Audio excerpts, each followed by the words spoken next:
buddy? He sees you. You want some too, buddy? Buddy, buddy. He sees. Buddy, buddy. No, it's today yet. He sees you. Today. Don't let it get to you. Just get out. Come on, you old bitch. He sees. Buddy, buddy. Fuck you. Come on, you old bitch. He sees. Buddy, buddy. Fuck you. Come on, you old bitch. He sees. Buddy, buddy. Reality is not what it used to Just be. dance.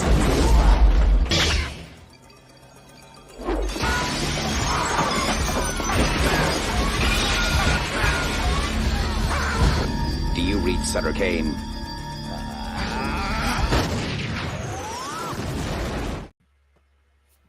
We're off and running. Hello, welcome back to the Horror Live Streams Matter Show. Thank you for joining us as we go on a supernatural journey from our reality to the fantasy realm of John Carpenter's classic 90s horror spectacular In the Mouth of Madness. I'm Vass, and this is my homeboy Pete. What's poppin', bruh?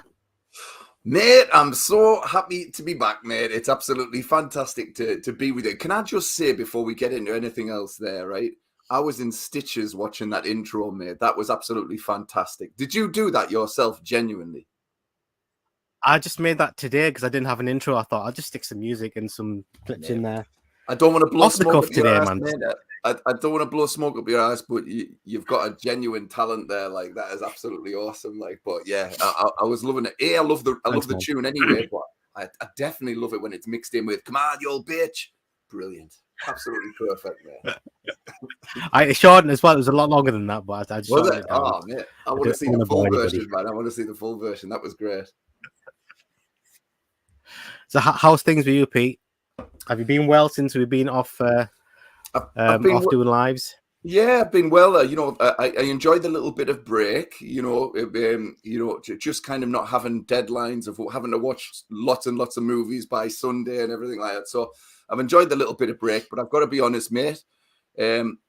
As all breaks, it gets a little bit boring after a while, mate. So I'm pleased to be back, man. I am absolutely pleased to be back, and it's good hanging out with you as well, mate. You know, that's like the bonus for me. I get to hang with my friend. Absolutely, man. Yeah, it was nice taking a break, taking it easy, putting your feet up for a while. But yeah, man, I was missing you too, man, Pete. I was totally missing you. So I'm sure you've watched a whole ton of movies since in the last 3 weeks.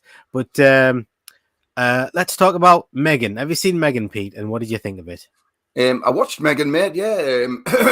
To be honest, with Megan, I was kind of looking forward to it anyway because I like the director. I really enjoyed Housebound. I don't know if you've seen the Australian kind of horror comedy film Housebound. It's very much. I haven't known. Oh, you should totally check it out. It's like The Frighteners. Okay. If you like The Frighteners, you'll like Housebound. You know what? I liked it, mate. I didn't find it offensive or anything. I thought the doll was, creepy. I especially like the bits where she's just, kind of trying to manipulate the little girl, and then she'll all of a sudden break out into song from Taylor Swift or something like that, which is terrifying in itself. Yeah. So, it kind of pussies out on the horror a wee bit. It's not as violent as it could be. But I hear it was toned down for a PG-13, maybe. I don't know. But it was passable, mate. It was passable. Yeah, I heard there's going to be an unrated version coming. Mm-hmm. That's what I've heard. But I enjoyed it, mate. I enjoyed it. It was switch your brain off for an hour and a half, and it's not a masterpiece by all means. But when part 2 comes out, I'll probably check that out as well, mate. What about yourself? Yeah. No, I thought exact same thing. It was a good film. I mean, I heard lots of people raving about it, and I watched it. Yeah, it was decent. I mean, that little kid was super annoying. It's getting right on my nerves. And to be honest, there wasn't one character in there that wasn't kind of getting on my nerves a little bit. I mean, if you compare it to something like Child's Play, I mean, the little kid in Child's Play, he's amazing. Yeah. But this little kid here, I wanted to slap across the face. He was just getting my nerves so badly. But I don't know, man. I had a good time with it. I think I prefer the Child's Play remake. No, the reboot they did. Yeah, kind of similar. Pretty much the same movie. I think I kind of prefer that one, to be honest. Yeah. Yeah. and that one's got some good kills in that one, in It that Child's Play remake. But yeah, it was good. I mean, I don't know what all the fuss is about, but yeah, I enjoyed it. I had a good time with it. Yeah. But you can tell that I mean, I like the face makeup on Megan, but you can tell most of the time it's just like a little person inside moving about. That's what always comes down to that, doesn't it? It's just a little Absolutely right. person in like tend to be a little robot thing. So yeah, absolutely right, man. And you know, at the end of the day, it wasn't a high budget affair or anything like that. So they did okay to get as much on the screen as they did. But yeah, you know, ultimately you can't escape. Oh, is he gone? Oh no, I think he's he was telling me it's stormy where he is. I think his internet might have knocked out. He might have to restart it again. But yeah, so today, while waiting for him to come, well, let's check out some comments while Peter comes back online. It's usually me who's has the trouble with the internet, but I think today it's going to be Pete. But we'll crack on best we can.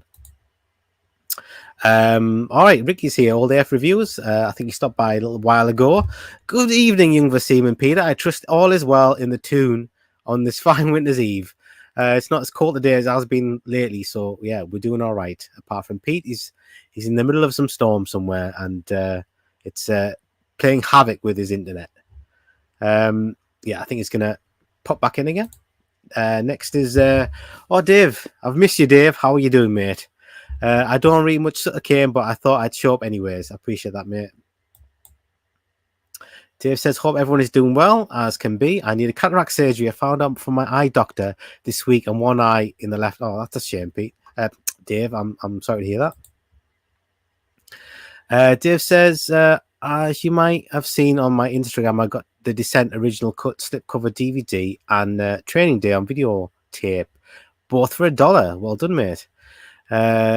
Only at my thrift in my neighborhood locally. Well done, pal. Oh, there's my little son there. Hiya, San. Alan's here. Hiya, mate. Thank you for joining us. Dave says hello to Old and everyone else in the chat. Yeah, hello to everybody. Yeah, Pete just messaging me there saying he's just rebooting his internet there. Hi, guys, stealing my idea. It's a free-for-all out here, mate. A total free-for-all. I'm sure you're doing a live stream right now, Gareth. I don't know how you managed to write a message now, but good job, mate. And there's my wife. Hi, hon. Right. So, is that the last of the comments? That's the last of the comments. So, right, today's movie is going to be In the Mouth of Madness. It's one of mine and Pete's absolute favorite movies. And this movie has a 7.1 on IMDb, which is very good. I would rate it far higher than that, but that's good enough. It was released on the 25th of January 1995. I think I saw it at the pictures. It must have been around that time. I think it was released in America at that time, and it has a budget of $8 million, down from an original $15 million. So I think you're getting money's worth on screen there. Come on, Pete, come back. I can't do anything. I can't start the movie without him. So just gotta crack on there. If anyone's got any more comments, stick them on there. Ask me some questions or something. That'll be ace. If anyone's seen Megan and they want to tell me what they thought of it, maybe you liked it more than me and Pete did. We just thought it was decent. Just let us know, isn't it? Dave says hi to Pete as well. Yeah, Pete would say hi if he was here, but he's not here. But he's on his way. He shall arrive soon enough. God, away for 3 weeks, and look what's happened. These things happen. So I was reading about this movie, and I was reading an interview with John Carpenter, and he was saying that this is one of his favorite films that he's made. I'll have to agree with him there. And I think Pete might be back online. Peter! Sorry about that, mate. Just to let everybody know, There's a big storm in the Scottish borders tonight, and it's playing havoc with my internet. So sorry if that happens again. I'll just keep on persevering. So my apologies. But like I said with Megan, mate, it was all right. Nothing right home about, but it was pleasant enough. I giggled. And I think that's probably the point of a movie like that, to just disengage your brain for an hour and a half. It was fun. I mean, it is a fun movie to watch. It is a fun movie. There's no surprises in it though. It kind of there's no surprises in the story at all. I mean, you can pretty much predict where it's going at every point in the film. But yeah, it was fun, and I can't say any more without spoiling it. But I got one more comment there. You missed all the comments. Is everyone saying hello? And Robbie says, I watch it with my wife. Have you got a cold, Vas? I do have a little bit of a cold, but I'm going to persevere and I'm going to press through because this is important. Dave says, and also an old fact is Sutter Kane supposed to be a subtle knockoff reference to Stephen King. This is true. I think they mentioned that in the film as well. What was Pete, speaking of me having the cold, yeah, go on. I was going to say about. Did you watch Sick? Did I watch Sick? Oh no, not yet. It's on my list to watch, mate. You haven't seen it yet. Okay. Is it good? It's okay, mate. It's all right. I was expecting a bit more from Kevin Williamson after doing Scream and that. I thought it's his first slasher he's done in a while. And it's okay. It's all right, mate. It's I'm not a huge fan of slashers anyway, but it's worth a watch. If you get a chance, I would definitely watch it. You'll think at the end of it, you go, "That was okay. That was all right. It won't blow you away, but it was fine." Oh, fair play. Go on, you were saying? No, I was just going to say. Well, first of all, I'll tell you about what I've been watching. But then I watched a video the other night, and I'm so excited to talk to you about it. But first of all, I would say the things I've been watching, mate, at the moment, I've been really loving the Last of Us TV show. I think it's phenomenal. But it just sucks that we've got to wait till every Monday for an episode to come out. That really fucking sucks, by the way. But I'm loving that. And last week I watched a film called Soft and Quiet. Have you ever heard of a film called Soft and Quiet? Never heard of it, mate. It's insane. It's about essentially it's like a book club with all these ladies, and they're discussing this newsletter that they're going to put out, and the book club, so to speak, is chaired by a school teacher. And you're thinking, okay, this is average, everyday fare. And they start talking about, their message in the newsletters that they're going to put out through school. They're going to do it very softly and quietly and everything like that. And you think, okay, it's quite ominous, until you realize that it's actually a Nazi meeting. These women are Nazis. And then it's fucking mental. I mean, really the most ugliest, horrible people you ever see on film. And then basically what happens throughout the course of this meeting is two Chinese ladies end up coming in and accidentally discovering their meeting, and it all goes horrendously wrong. And it turns into very much a horror movie experience. But, apart from you're watching the movie about a bunch of Nazis who fall on calamity, it's a horrific film, mate, but it's very unique, and I would recommend it. And the title is Soft and Quiet, but it's the opposite. It should be called Loud and Shouty, because that's all these women do, man. They shout like fuck at each other. But the performances are brilliant, mate, and it's definitely a unique story. I would recommend it to check it out just for the shock factor, because you can't believe that you're watching such ugly people on screen. Or you can't believe that actors agreed to play these people as well. Is it an American film or an American is it film? Yeah. Oh, okay. Yeah, it's anybody famous in it? No. So folk that I've never seen before, they might be on American TV or something like that, mate. But it's very dark, very vicious, very nasty. But powerhouse performances from all involved. So I would definitely recommend checking that out. And it's probably going to be, one of them films that you'll watch once and never ever want to watch again. But I would definitely recommend that one for shock factor. That's totally gone under my radar. I've never even heard of it, mate. Never even heard of it.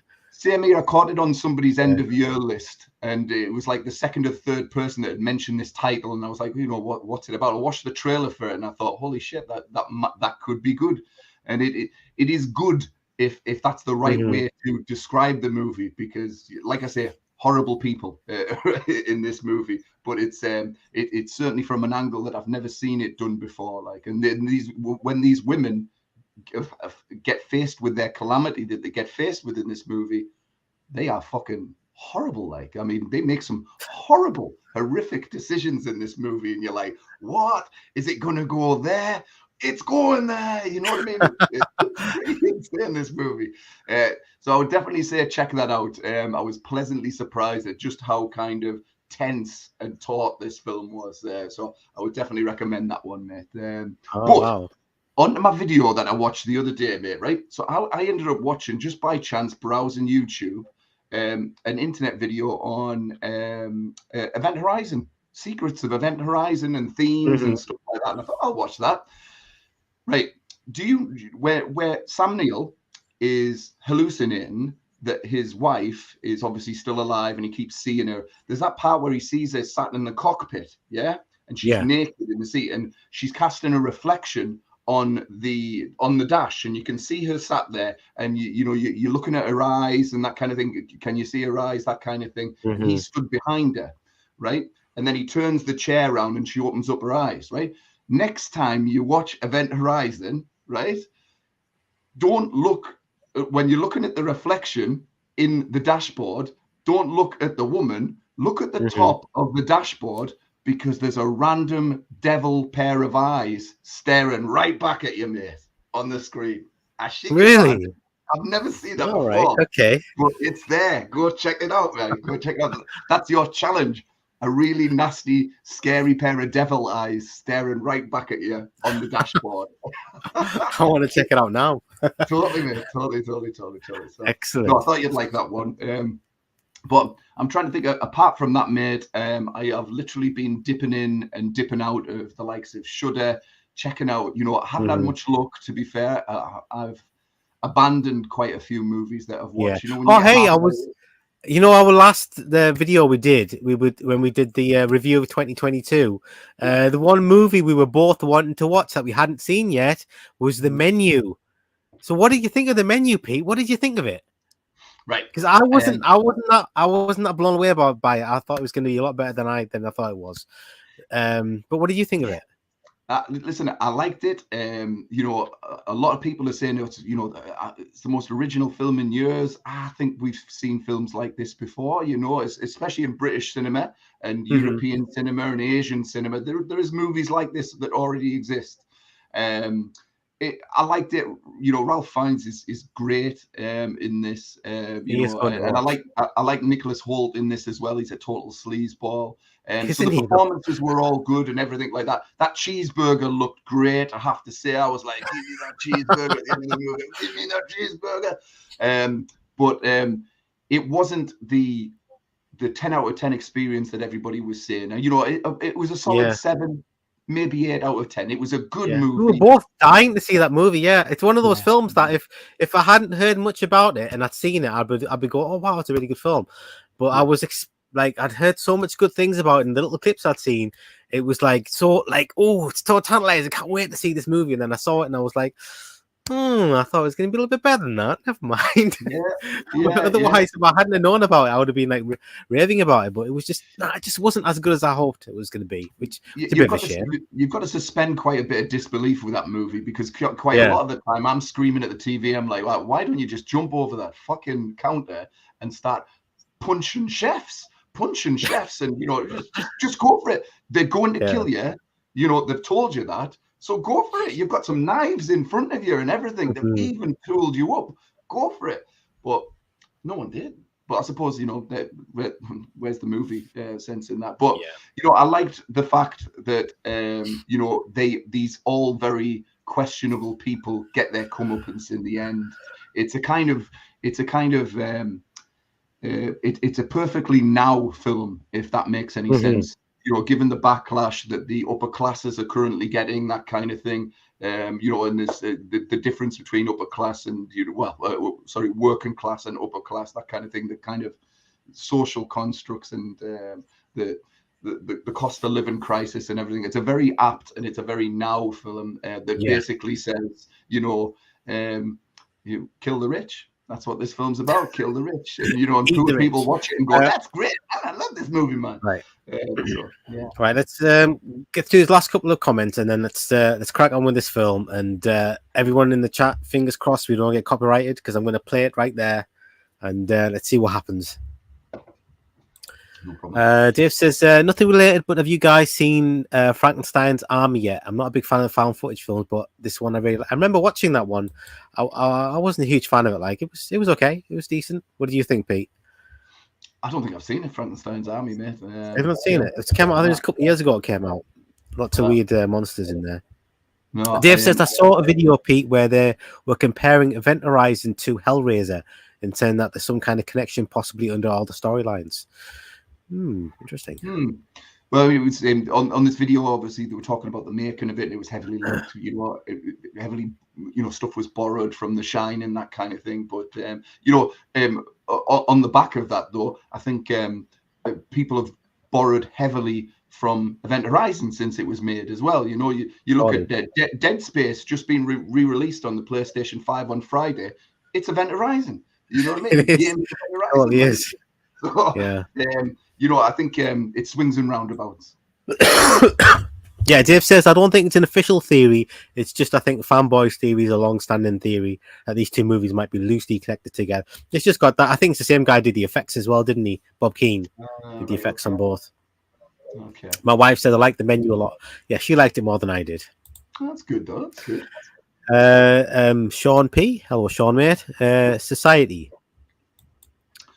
Yeah. Society. There's another one. There's another one that kind of eat the rich. Yeah, of course. Yeah. Do you know, I only watched Society for the first time, I'll probably say a year ago, and it kind of blew me away. It was one of the movies that I kind of stayed away from. It was a little bit too psychosexual for my fragile teenage mind.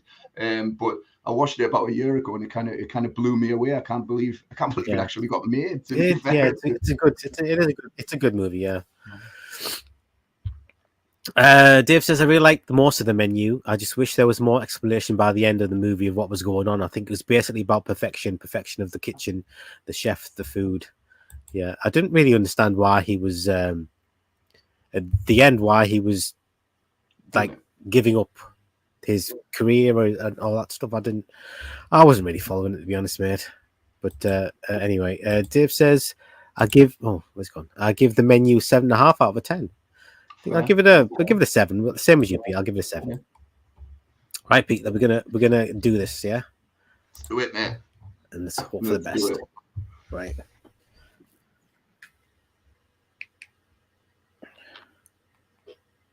Whoa. Okay, we can go back to the beginning. I don't even see it anymore. Hang on. Okay,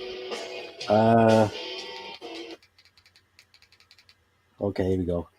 So I'm going to turn the sound off for a bit because we don't need the sound.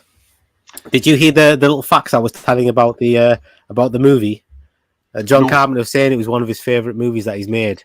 Oh, really? Yeah, he was saying that's one of his favorites. So that's nice to hear, isn't it? It is. That means his two favorite movies. They're both flops.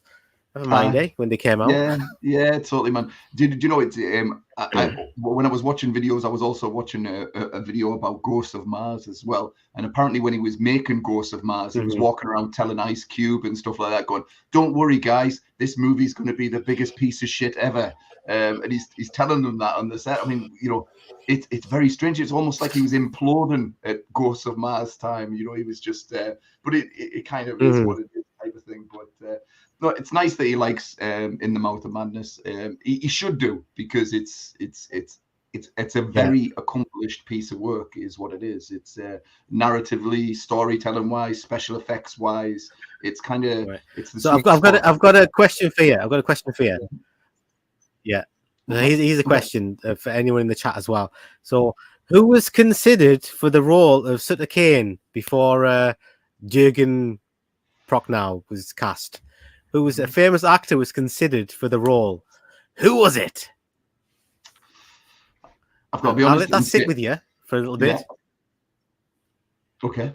Go on, I'll let it sit with you. And somebody might have a guess. Okay. Go on, if you want to have a guess, guess away.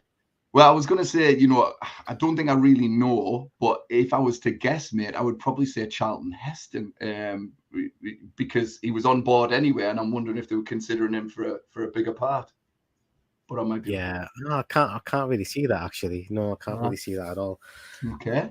I think he's much better cast as the guy who runs that, as Jackson Harglaw. Okay. So, who was considered before Charlton Heston to play Jackson Harglaw, who is who runs the publishing company? Another fine actor from the old times. Yeah? It was James Coburn was considered for Charlton Heston's role. I could see James Coburn in that role, man. That'd be good. Yeah. And do you know who was considered for the role of Sutter Kane before Jürgen Prochnow was cast? Rutger Hauer. Rutger Hauer. Can you believe it? Amazing. That would have been amazing. That would have been absolutely amazing. You can imagine the Hitcher on there as well. This movie's good enough, but let's chuck the Hitcher in there as well. You're like, yeah. I would have loved that, man. I would have absolutely loved that. But yeah. Oh, there we go. Directed by John Carpenter. You have to tell me what the sound is like. Can you hear the sound? Okay. No. Well, very faintly. That's what I want. I want very, very faintly. All right. Okay. Put him in number 9. Yeah, that's good. He's got the same name as bloody Rambo. John Jay. That's Rambo's first name is John Jay. John Jay Rambo. Trent is John J. Trent. And this scene here is the birth of the sorry about the ball. It was a lucky shot. Sorry about the ball. Sam Neill has so many awesome catchphrases here. Like he's a walking ringtone in this movie. This man, he's just. Totally. So who was? Here's another question for you. Some actors that were considered for the role of Sam Neill's John Trent. Are you ready? Right. Yeah. All right. Number 1, it's just strange choices. Tom Berenger, Michael Keaton, all considered for Sam Neill's John Trent role. James Woods, Ray Liotta, and Gabriel Byrne. They were all considered for the role of. I'll say it was a good decision having Sam Neill there. Out of all those, definitely Sam Neill was the. I'd been interested to see what Ray Liotta did. Yeah. I'm saying I think he's a bit too intense to be paid. Ray Liotta's crazy madcap take, but they got the right guy. You can't go because I think totally, man. I thought it was strange when I was watching it the other day, and so this movie, it's like it's a flashback movie basically, isn't it? So this bit here is the end of the movie, what you're watching now, and then he tells the story, and the movie progresses of him telling the story, and then it goes back to this at the end. So at this point, he's saying, "I'm not insane." He's shouting at the window, "I'm not insane," and if you think about what caused him to come in, to get sent to this insane asylum, he asked somebody in the street coming out of a bloody bookshop, didn't he? So I'm sorry, Sam Neill, but you are a little bit insane there, dude. You clearly are. You did that, didn't you? Yeah. He's kind of like he is insane. He's running around his bedroom in his mum's underwear, insane at this point in this movie. Like he's rolling around in his own feces, insane at this point in this movie. But it's great. I do love the fact that even how bad and terrible his situation is, it's not that bad until they play the Carpenters, and then it's just not the Carpenters. It's fucking brilliant, man. Absolutely brilliant, mate.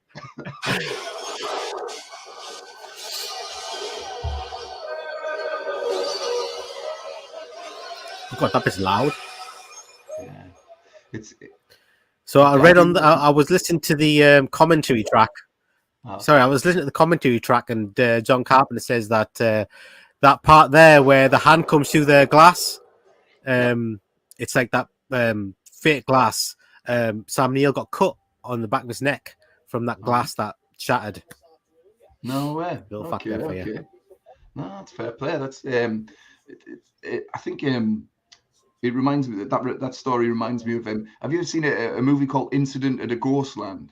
There's a scene in there where a young girl has to get thrown through a window. Yeah, and she goes through this fake window, but she slices all her face open. This actress sued for millions afterwards because it's ruined her career. She's got this whopping great scar right around the side of her face. Yeah, absolutely. So sounds nasty, dude. It does, yeah. So maybe fake glass isn't quite as non-dangerous as it's supposed to be, like, right enough. But there you go. I keep forgetting David Warner's in this movie, and every time he, every time he graces the screen, you think, shit. He's like David Warner's like a comfort blanket for me in a horror movie. You see him and you think you're in good hands here. It's David Warner, and David Warner and Sam Neill in the same room as well. Brilliant. Oh, they're both in the Omens as well, weren't they? He's in the Omen 1. He's in Omen 1, and Sam Neill's in Omen 3. That's right. I tell you what, I did watch the other day, Bass, and I watched it because of pure peer pressure. Because everybody says it's a masterpiece, you've got to watch it. I watched, and again with Sam Neill, I watched Possession. Have you seen Possession, Bass, with Sam Neill? Oh, okay. No, I haven't, mate. Never seen it. It's how is it? It's so fucked up. It's unbelievable. I'll never watch it ever again. But it's just the weirdest fucked up fucking film ever. It's proper, European art house cinema with some weird horror elements chucked in there, and it could be a metaphor for a million different things, mate. But I have to say, Sam Neill is really good in it. Like, although he's a bit of a softie in this movie, but yeah, it's worthwhile checking, mate. But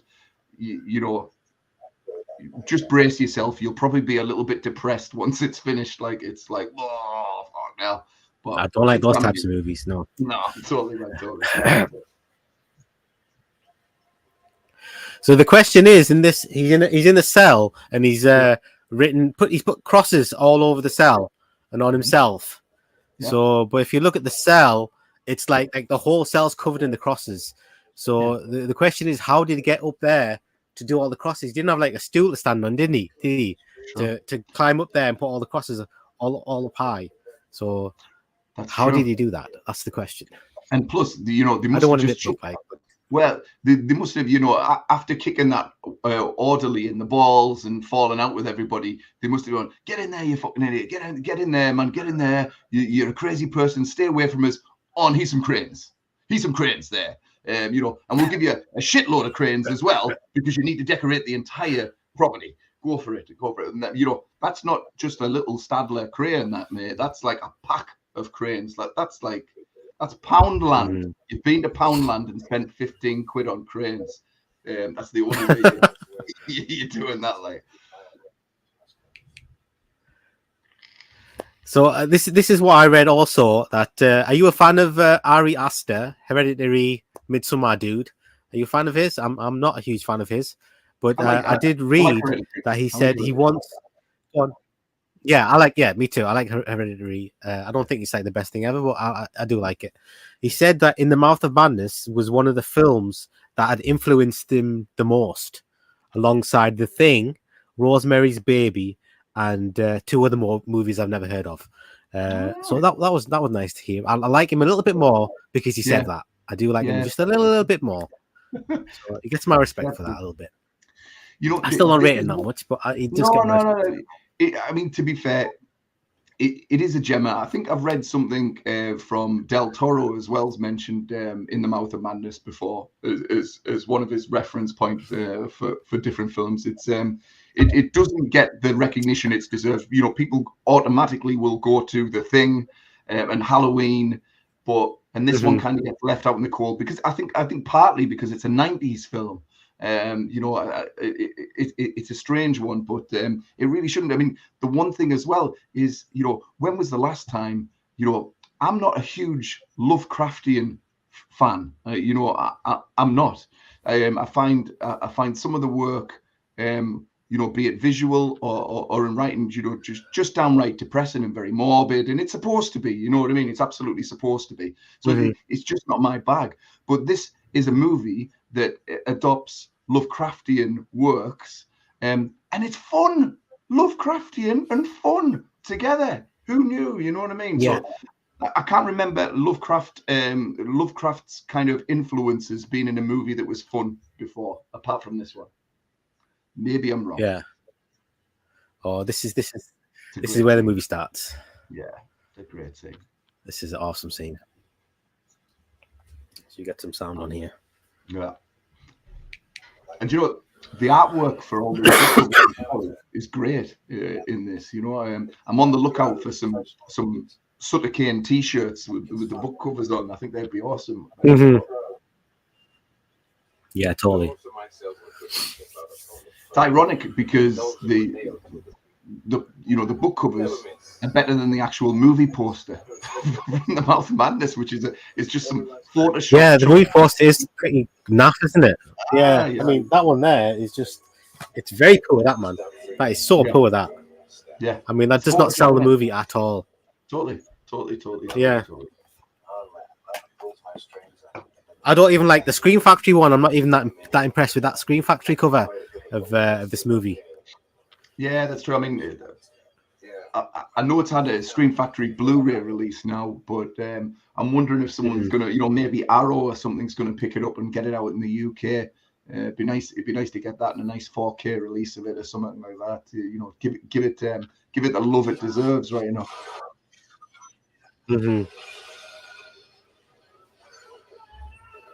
Here it is, the immortal words, mate.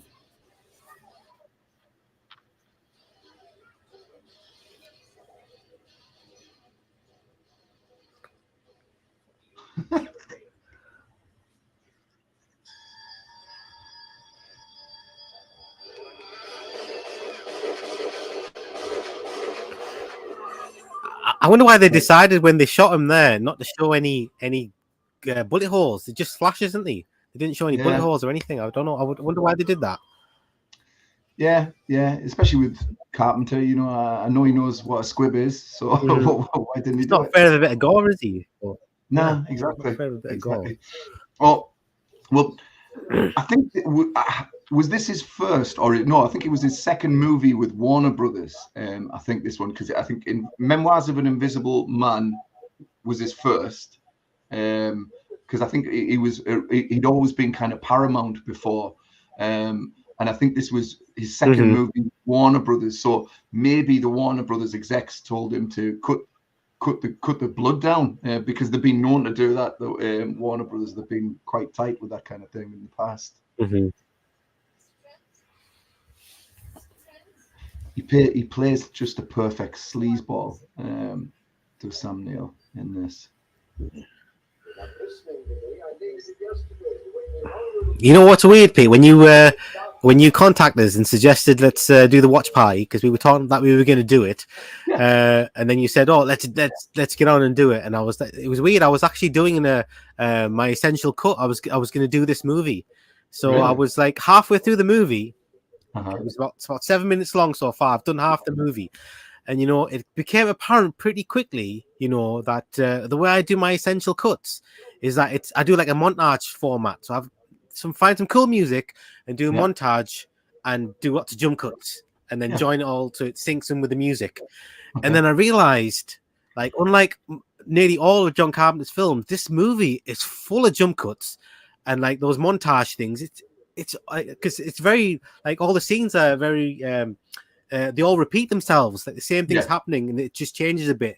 And like the next time you see it, it'll just be a bit off. It'll be freaky, but it's totally different to all of John Carpenter's movies. He's normally has like slow, suspenseful, like shots in the movie. Yeah, but this one here is totally different, man. It's this jump cuts and it's edited like there's a lot of editing in this movie. Because I was trying to edit it, and I'm thinking, bloody hell, it's already edited like to within an inch of its life.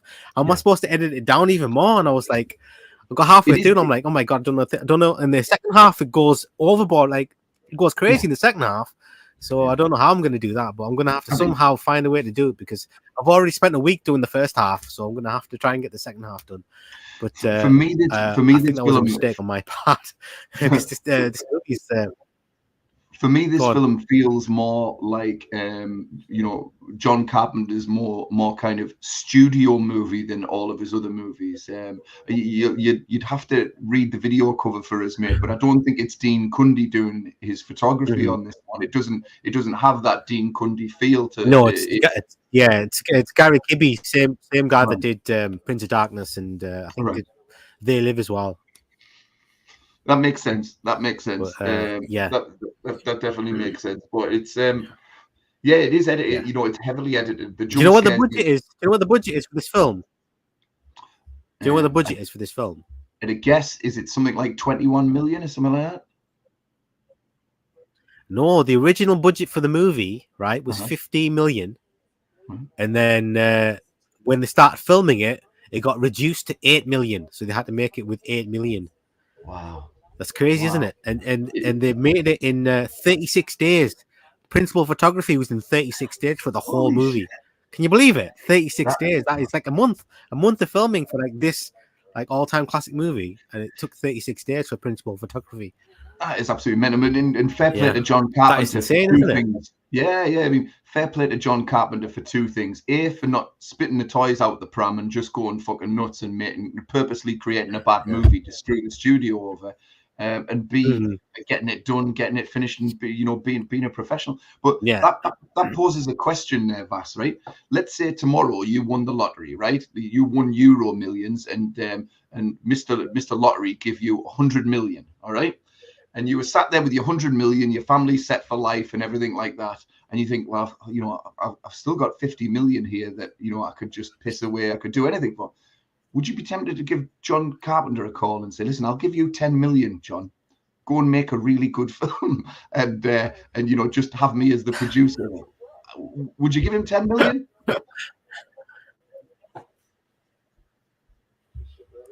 I don't know, man. He seems a bit lazy these days. I gotta be honest with you. I think he's lost his. To be frank, I'm totally honest. I love John Carpenter. He's my favorite director, but I think he's lost his mojo. I think the guy has lost his mojo. Yeah. I mean, he's good at tinkering with his own things. Like when he does the soundtracks, they're all very like. It feels like he's just building on old stuff and changing it around a little bit rather than bringing out new cool stuff. But I don't know. I kind of feel like he's lost his mojo, man. He like most of them do. Like when they get old, it just. I think you're right, man. He said in an interview that the one movie that he would be tempted to come back if they offered him it would be the movie adaptation of the game Dead Space, which would be like a remake of Event Horizon, if you like. That would be quite exciting. But to be fair, to make Dead Space, you're looking at a 150 million budget there or something like that. You're looking at a crazy budget. Would the studio give John Carpenter that kind of coin? Because I think the last time they give him a couple of quid, Escape from LA happened. so I'm not sure that they would give him that kind of money again. Yeah. You can imagine what it was like that day when he submitted his dailies and he was like, oh yeah, so this is Kurt Russell. He's surfing and he's surfing next to a road and he's going to jump in that vehicle just there with the guy out of Easy Rider. Yeah. The execs must have just been like, what has he done, man? Crazy old man. Hey-oh.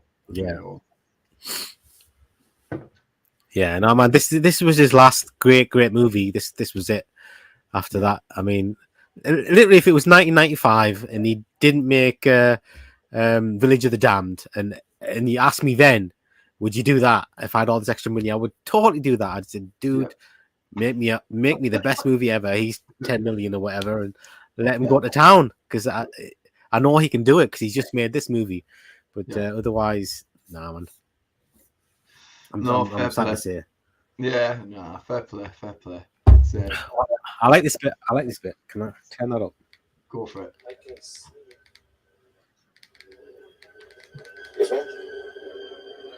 He sees you. He sees you. You. Look,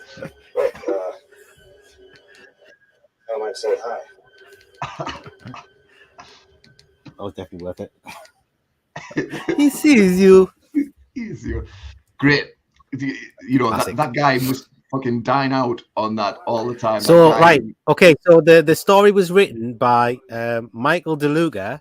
Yeah, he wrote the script in the 1980s, late 1980s. Let me just put that on the thing. And one of the first directors he offered it to was John Carpenter, and he passed on the project. Yeah, Okay. and then New Line Cinema, announced production in 1989, and Tony Randall was attached to direct, the guy that directed Hellraiser 2, Hellbound. All right. Yeah. Okay. And then later, Mary Lambert, who I think was Pet Sematary, Yep. she was attached to direct, but that fell through as well. And then finally, Carpenter agreed to direct in like late 1992, and then they filmed this in 1993. Right. So it was filmed in between August and October. So and that's when the budget was reduced from 15 to 8 million. Wow.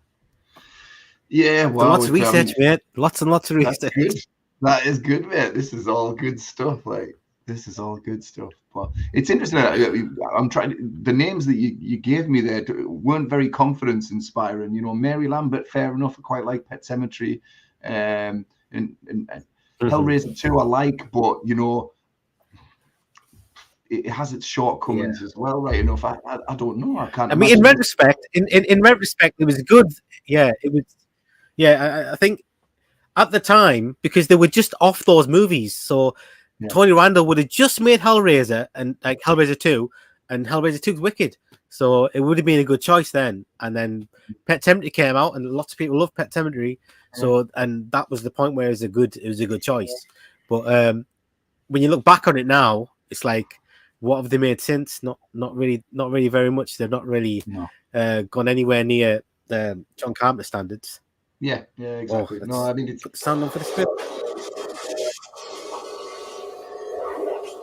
I missed the bit where he says, "I see you."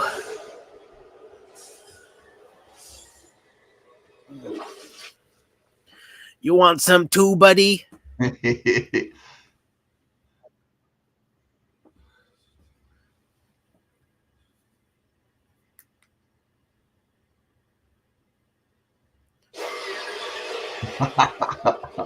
Classic jump scare. Come on. Great. That is great. It is great. I remember. I think I had. Do you remember Aki? Aki was around my house, and I had In the Mouth of Madness on, and he literally shit himself at that bit, like jumped out of his chair and all that. Yeah, I remember watching it at the cinema, and it worked. It did work at the cinema. Yeah. Awesome. You know, John Carpenter is the only director where the first time you watch it, the scares work, but even after it, when you watch it like on repeated viewings, it's like, even though the scare doesn't work, you can still enjoy it. You can still enjoy like the way he's crafted the scare. So it doesn't have to actually work for you to enjoy it. Do you know what I mean? Yeah. There's not many movies that can do that, because like you'll watch a good jump scare and then you'll watch it the next time, it didn't work, and it becomes flat. But when John Carpenter does a jump scare, even though you watched it a few times and the jump scare doesn't work, like you just enjoy the way it's just been engineered. Like, you know, he's like just done it this way where it's like, it just I don't know, there's like a lot of enjoyment just watching him do his thing. Do you know what I mean? Yeah, no, I mean, yeah, that's the that's what a craftsman does. You know, that's the difference between a good director and a great director. Yeah, absolutely. It's enjoyable watching Carpenter flex his nuts, you know, to flex his talents and put his little tricks on screen. And you appreciate the craft of it. You know, even though the effect it isn't hitting you like the first viewing, and plus it's all kind of you know, it isn't just a jumping cat from a closet for the sake of a jumping cat from a closet. It's part of the story, it's you have to watch this because this is his journey and this is how he gets from A to B to C. It's not pointless. And how many horror movies do you watch with absolutely 0 point jump scares in, that don't serve the story whatsoever? They're just there to fuck with you, you know what I mean? And yeah, that's a cheap shot. I think that's a sign of somebody who doesn't trust their own craft enough to be masterful or attempt to be masterful at that. But hey, the teenagers love it. Love it. Yeah, I think that's what John Carpenter does really well. He puts everything in a context. So when he does a shot, like say it's in the Thing, where they're outside the outpost and someone's trying to get in, and all you see is the handle go jig jig jig jig, and then there's a slow dolly shot going to it. It's like all it is someone trying to. It's just the door handle shaking, but the way he does it in context, it's like it's in the middle of a suspenseful scene. So every shot becomes suspenseful. So every little tiny thing just adds on to that suspense. Where normally, like in the hands of a lesser director, it would just be a bunch of shots put together. But with him, he just because he's got that suspense thing going, everything just builds. So every little bit kind of just adds on to the bit before. Yeah, I mean, he's the master.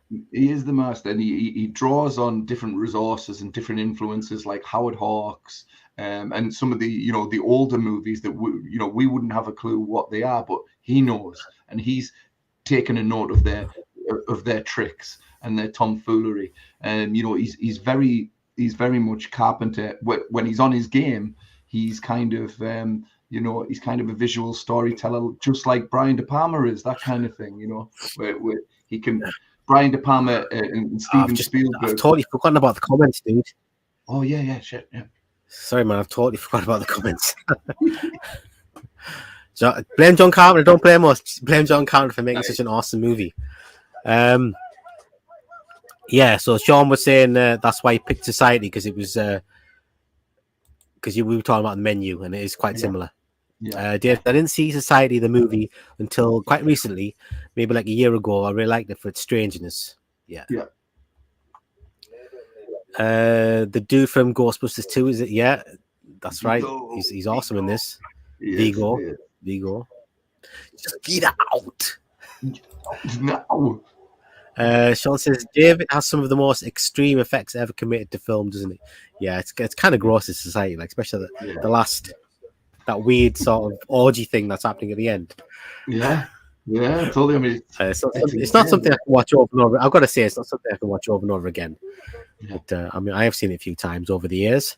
Dave says I agree about the special effects, but I think that was the over the top point in the movie. Yeah, I think it's intentionally over the top. Sean says it knocked me for a 6 when I saw us use that. Yeah.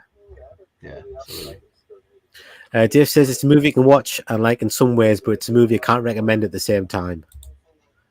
It's super 80s as well, isn't it? It's like really having that dude from Baywatch in it. Baywatch, super 80s movie. Dave says, I'm saying like to the average film goer, how can you recommend it? Maybe a horror fan. Yeah, maybe to a horror fan, definitely. Yeah. Someone says the Gremlins 2 dude. Is that from this movie? Is he talking about the what's his name? Oh God, what's his name? The guy at the beginning who runs the institute, the John Glover. The John Glover. Yes, that's exactly who he's talking about. He's in Gremlins 2, isn't he? He's the guy that runs the whole building. Oh, Clamp Industries. Clamp, that's it. There you go, mate. Well remembered. We only just watched that movie a couple months ago as well. Exactly. Dave says, amazing they got the Carpenter for the music. Movie music wise, I heard legendarily they're wicked hard to get on your soundtrack and mad expensive too. Oh, the Carpenters. Okay, not John Carpenter, the Carpenters in the soundtrack. Okay. Yeah. Ricky says, I'm loving the Projectiverse, bro. Yes, mate. We just don't do normal watch parties. We have to show the watch party as well. and just hope we don't get copyrighted. Yeah. So this is the thing where the scenes in the movie they repeat, and every time it changes a bit, and then it just kind of gets stranger and stranger each time. Yeah.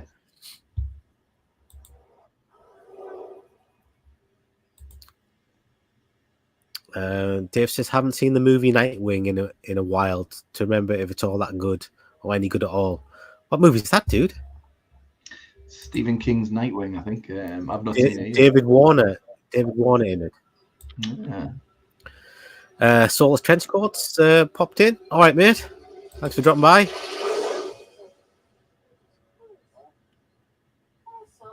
I like this bit. He says, "What do you see? A pig?" I love the fact that he's just. Dave says, "Yeah, let's watch this bit. It's a good bit. This. I'll get out of the way."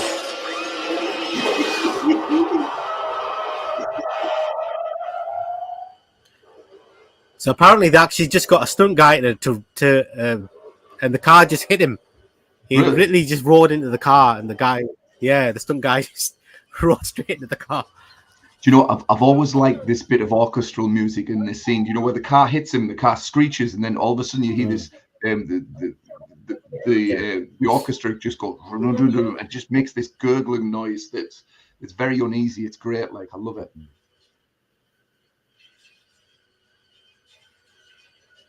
I can't get out. You won't let me out.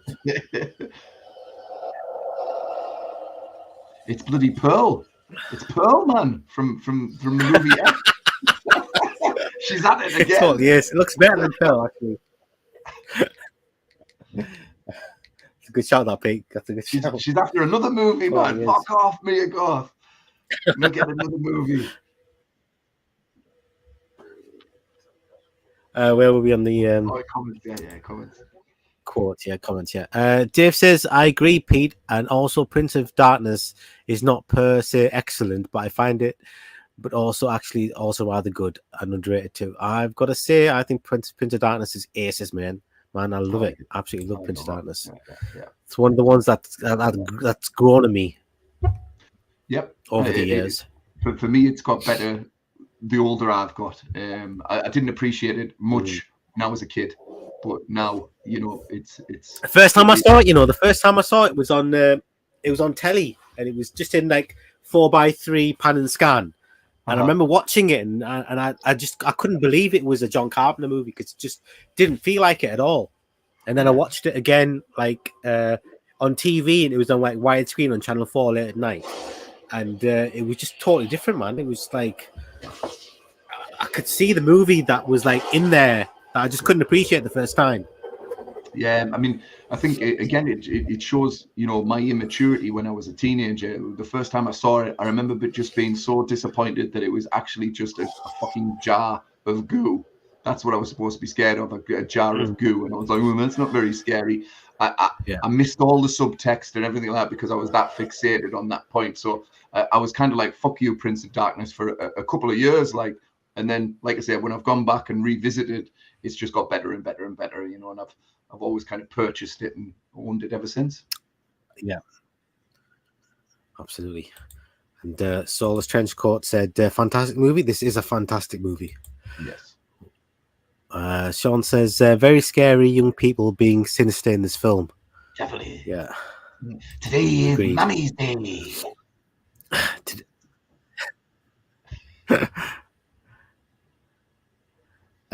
Sean says, in the shop, the kids later on. Yeah. Hell yeah. Hell yeah.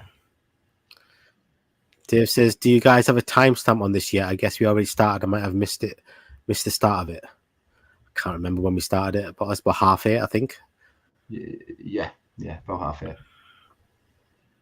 Then are we only half an hour into it? Let me just check. Yeah. It's just still warming up. Yeah, I think so.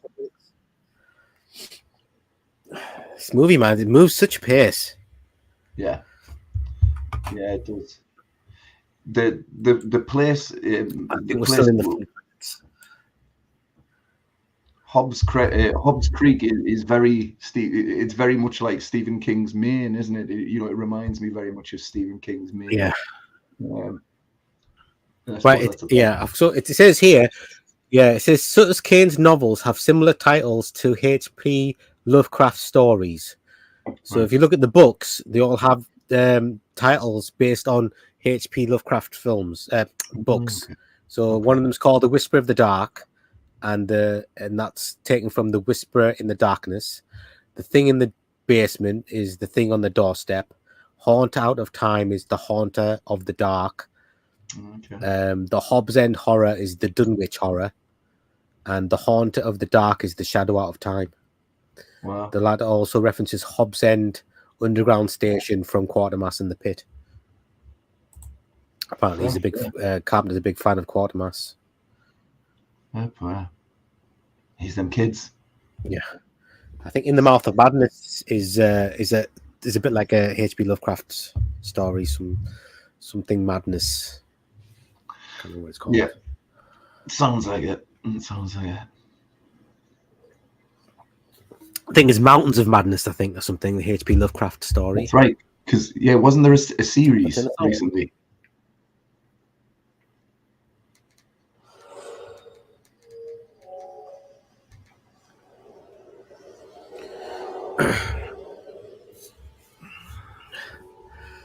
I like the way Carpenter does that. He puts stuff in the foreground and the background, and you don't see it. You don't see it at the beginning, and then just afterwards they'll just appear, and you go, "Oh, that's cool, man." Yeah, that's smart. Yeah, definitely. The thing is, when you're watching a good John Carpenter film, it feels like John Carpenter's having a good time making it, if that makes any sense. And all these tiny little tricks that he's thrown, tells you that the audience member that whoever the director is, he's enjoying himself. He's enjoying fucking with you.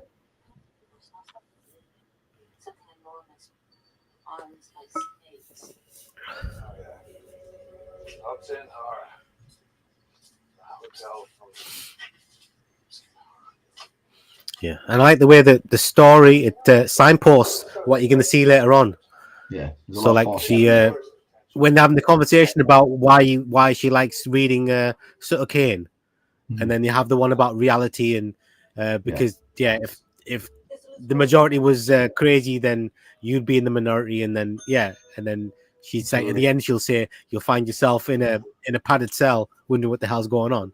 And then that's exactly what happens. That's exactly what's happening. Yeah. And just here she says about there's something was in there in that greenhouse there, and then in a bit you're going to see it exactly what's in there. Exactly. Yeah, and all the different characters. Yeah. You heard it came from around here. Comes back to stay once in a while. I don't know anybody named Kane. Mrs. Pickman, man, she's awesome. I like her. She's great. She is great.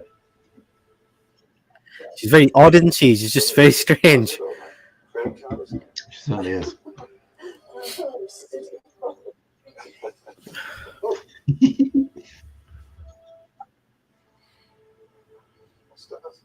If that's what you saw, then I guess it would be a little unsettling. I'd be a little unnerved myself. But regardless of what you saw, regardless of what you think, we are not. It's weird because Ghost already has been through quite a lot, and he's starting to have visions and stuff. But as I remember when I was first watching this, I was thinking, how can you still be so vehemently skeptical about everything that's going on? But he retains, like an insurance, like a guy who works for an insurance company, trying to just dinghy a claim. He's just so focused on that. Like rationalize everything, isn't he? Yeah. Yeah. This is reality. Yeah. I think the reason is that if he accepts what's happening, he has to come to the conclusion that he's not real. He's actually just like a figment of Sutter Kane's. He's like wrote him. He doesn't exist. He wrote the story, and now he exists. Like everyone else in the town, they didn't exist before he wrote it. Like the town didn't exist before Sutter Kane wrote the story. That's nuts. That's just a mind-boggling bloody paradox. It's great.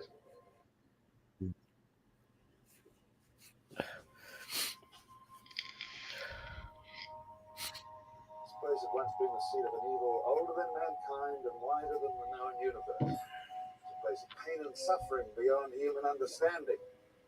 That sounds like I don't think we even got through the Built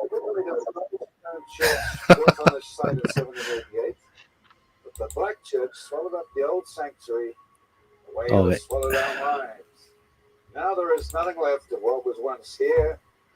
Dave says the movie has a lot of light flashes, to which is kind of uncommon for a Carpenter movie type thing.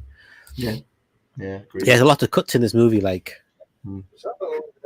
it's very. I think they spent longer editing than they did filming it. Sean says the movie's as beautiful. This movie is beautiful, atmospheric, and the stages where it's the car journey, arrival, hotel, all of it, all of it, really. Yeah, absolutely agree. Agreed. So I think ILM did the effects for the movie. You know, the visual effects. Yeah. Like when the car, it looks like it's in the sky. She looks out, and it's all like it's the clouds and the lightning, like it's underneath the car. Like the car's flying. That's ILM did that. Check them out, ILM. Because it looks awesome. Looks really, really good. Yeah, it does. It does. Yeah. The camera shots are amazing. The bloody acts, yeah, exactly. Those little touches are genius. Jay says, I always love John Carpenter. He's definitely one of my top 3 or top 5 directors. As upsetting other streams here before, I've interacted with them on comments. Yeah, I remember you saying, dude. He didn't fully enjoy the ward, you know.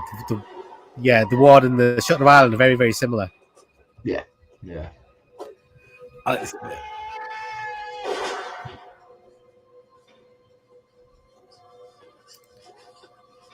Again, Let here them back. go! This one scene where the fucking dogs come around the corner. Surely that's your cue. Let's get the fuck out of Dodge.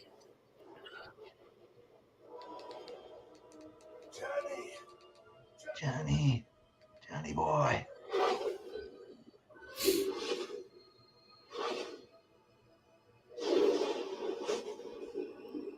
Is the lightning inside the church? I don't understand.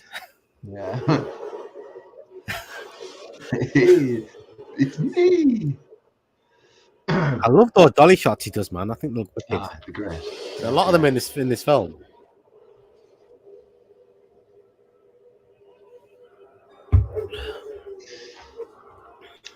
Jurgen. Oh, I can't pronounce. So his apparently, a surname. lot of the stuntmen went to the hospital from this thing. Oh, because Like, the dogs. they were actually got hurt. A lot of the stuntmen from the dogs. Yeah, the dog bites. They want them all.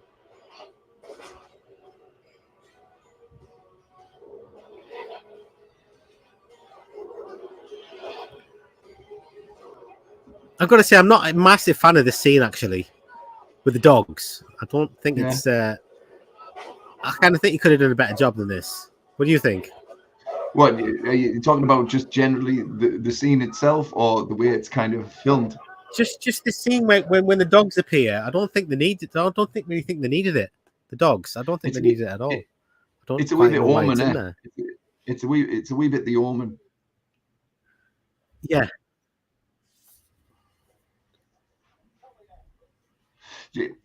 Jurgen, how do you pronounce his surname, mate? Jurgen. Prochnow, I think. That's good enough. Did you ever see that movie with Jurgen where he played, like, I think he was Jesus, and Demi Moore is in it, and she's pregnant, and he comes to town, and he's Jesus, and he starts. Oh, Seventh Seal. Seventh Seal, yeah, the Seventh Sign, where it's the end of the world and the moon. Seventh Sign, okay, Seventh Sign. Yeah. That was quite a little funky movie. That, like, I might have to revisit that. One. I haven't seen it in ages. Yeah, it's been a long time. That's all about what we're seeing is real. We didn't stage any of this. It's all happening for real, Trent. And it is all in that book, and that's how I know. Okay, the ward. Soulless Trenchcoat says Escape from LA is an underrated classic. Don't know, man. There's a Gotta disagree there. Different folks, man. You know, a lot of people love that movie. You know, it's got a massive cult following. I saw it at the cinema, dude, and then I saw it twice afterwards because I really, really wanted to like the movie. I thought maybe I was missing something, but it's just not a great movie, man. And the effects on it are like some of the worst effects of any movie. 40 million that movie cost, and the effects look like they were off like a bloody the movies that come out on bloody Amazon and stuff like that. Yeah, Really, the effects are shit. The effects are shit. Subpar. Well, I do like Kurt Russell's backwards basketball shot though. That's pretty cool. I like the basketball scene. That's the scene of the movie. Someone says I love the creepy music. Yeah, that's got the. It's very different, the score to Carpenter's other ones, isn't it? Dave says I got to see Escape from LA and the theater. Me too, mate. And instead of my usual projector's friend, he paid to see it. I bet that hurt, dude. The one you paid to see was that one.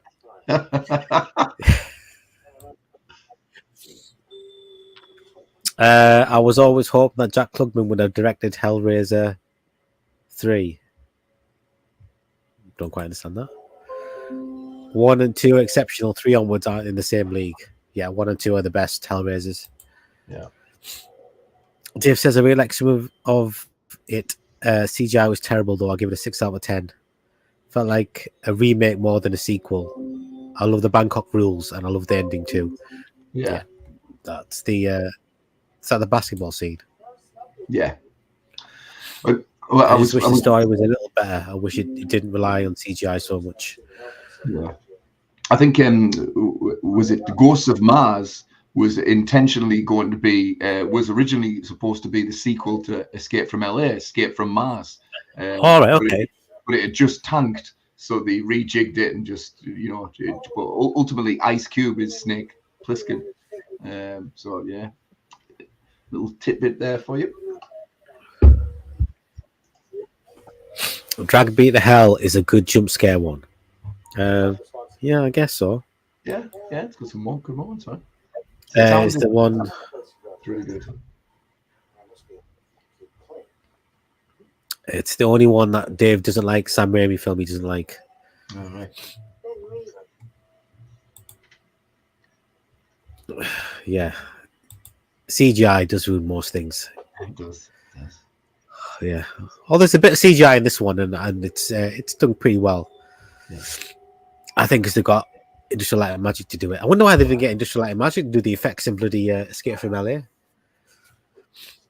Well, because I think they did it in. Yeah, well, I mean, this is a low budget movie. Yeah, true. And they got mind you, it's a couple of seconds of film though. Escape from LA is an effects heavy movie. If they got ILM to do that budget doubling. Because ILM must have done it in The Mouth of Madness as well. Not Memoirs of an Invisible Man. They must have done that as well. Yeah, absolutely. Do you know again on that Event Horizon video, Blas, an interesting fact here for you was let me see. Do you know the establishing shot where inside the space station, which zooms out and then it goes round round and it takes ages? It's about almost a 1 minute shot now. I think that was a third of the budget on that shot of Event Horizon. Of the whole film? Of the whole film, that one shot. For real? Yeah. Okay. That's crazy. That's crazy. I know.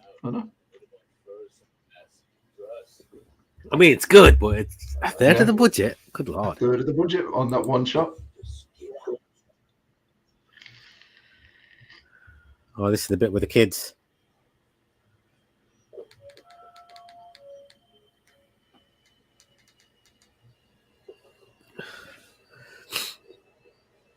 Kevin, where are you?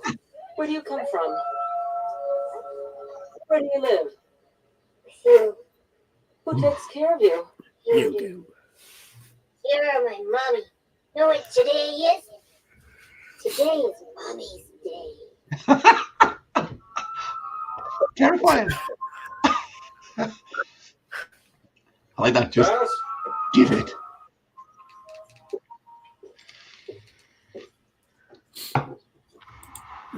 Let's have a look here.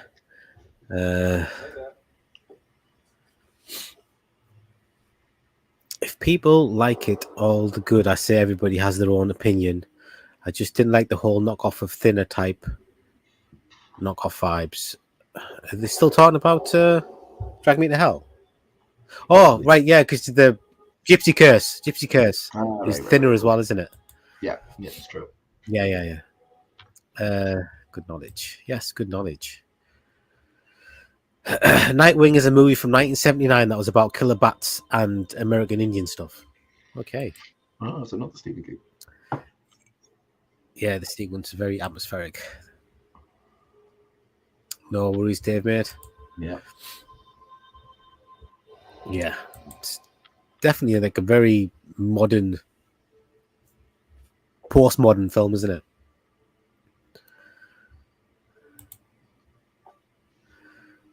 Better than like CGI wolves or something. Yeah, I like the bit with the dogs. Yeah. Yeah. M53 nowadays, and I get to see Das Boot in theaters back when.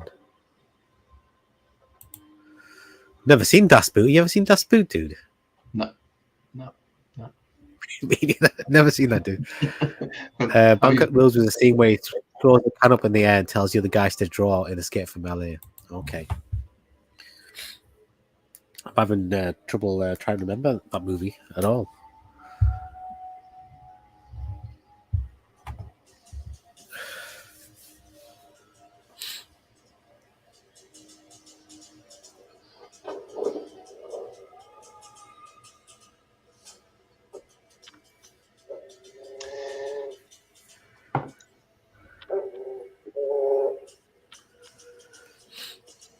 He's a freaky man.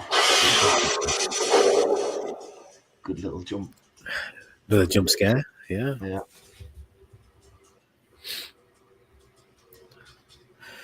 You know, this and Friday Night 2 are the only two movies I've ever seen with that chick in there. They're the only two movies I've ever seen with her in. I've never seen her in anything my whole life. No, not me. Just Friday Night 2, like you say. She goes to quite a lot of horror conventions. I've seen her on YouTube. Quite a lot of horror conventions doing panel discussions about Fright Night 2, mostly about Fright Night 2, to be fair. And I think Fright Night 2 has just secured a 4K remaster, so she's all over Twitter at the moment. Her and the director just kind of like swapping notes and stuff. It's really kind of cool. They seem to still like each other and get on, which is nice.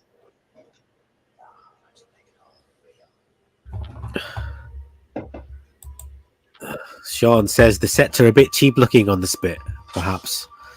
Yeah, the bit with the door and like with all the goo on it, and it's kind of undulating. Yeah, so you can tell it's not a real door. It's like also there's people behind it, just like kind of moving it out. Exactly.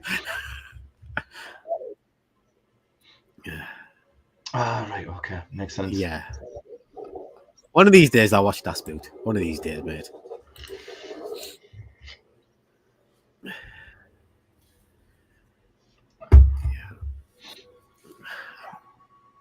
I can forgive any not perfect bit in this movie. I've got to say, I really don't mind.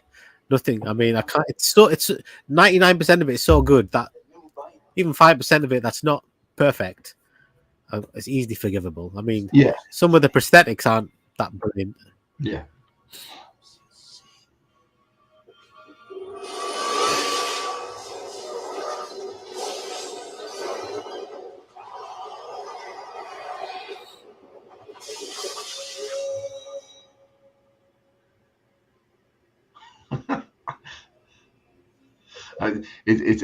It's a shame because, like, you know, that's her now. She's gone. Like, you know what I mean? She's it's kind of the death of her character in this film. Because she's basically written out of the story, isn't she? Like, that's what they say when he gets back there, that she doesn't exist, and he goes, "Oh, she's written out of it." Yeah. Has a bit wobbly effects there as well, to be honest. But it's a bit kind of Naked Lunch. It feels like a little bit like something Cronenberg would come up with there. But I like it. Yeah. Me too. He must have seen her there. He must have seen her there, man. He sticks his head out the door, right? Now I know she might be fast, but she's not that fucking fast, man. You know what I mean? He must have seen her there. I'm losing me.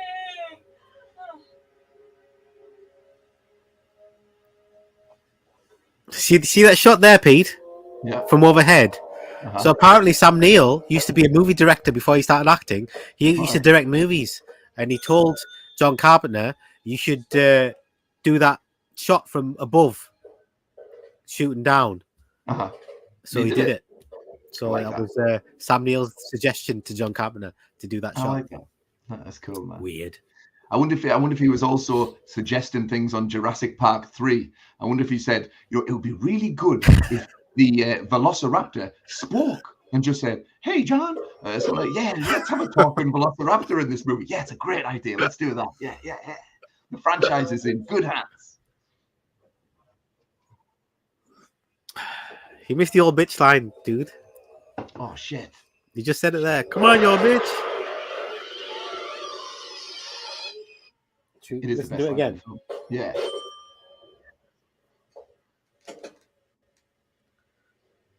Well, you old bitch. Brilliant. I'd love to be able to say that in real life.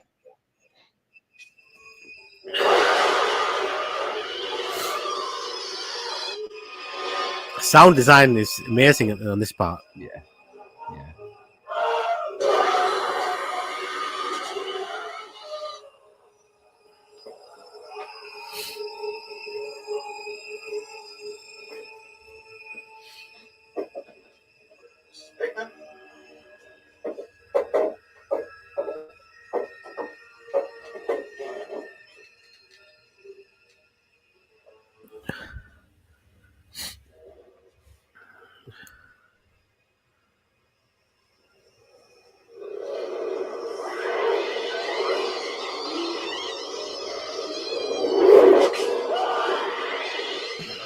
I get a total The Thing vibe from this scene here. I don't know about you, Pete. It's you're right back in The Thing. That's the end monster in The Thing. She also looks a little bit like Copper from The Thing as well. You know, the doctor who gets his arms bitten off. She also looks a bit like him. But Yeah. You're back in The Thing, man, in that movie, which is a good thing, man. Which is a great thing. Mm-hmm. Yeah.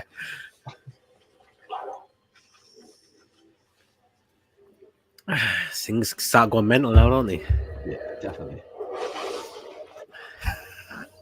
He's like, I'm getting out of here now, dude. Yeah, I'm not sticking around. To believe, man, there's something amiss down here. But even he goes in the bar and he's like, going, I don't know, special effects, sounds, smoke machines, Yeah, still can't believe it, can he? Yeah, it's very smart. It's very intelligent. You're all in on it, and I'm thinking, come on, man.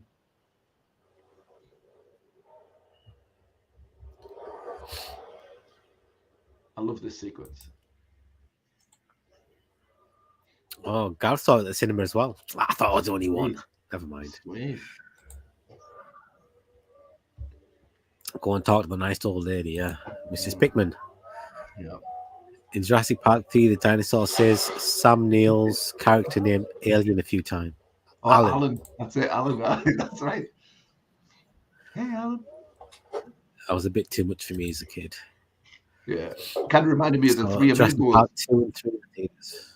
Do you know the Three Amigos, the bit where they're all going, "Good night, Ned, good night, Ned," and then the little turtle turns around and goes, "Good night, Ned." That's what Jurassic Park 3 reminds me of, like, "Good night, Ned." So the book. We are not putting out a Sonic Kane story. This is not reality. Reality is not what it used to be. In the trailer. Okay, Dad. Ready. Come on. Look at this. This was done by a 5-year-old, my 5-year-old, Johnny's sister. She did me after she did her mom. You're alone.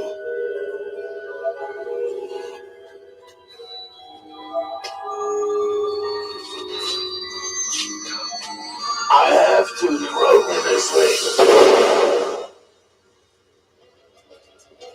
Wicked, man. Good.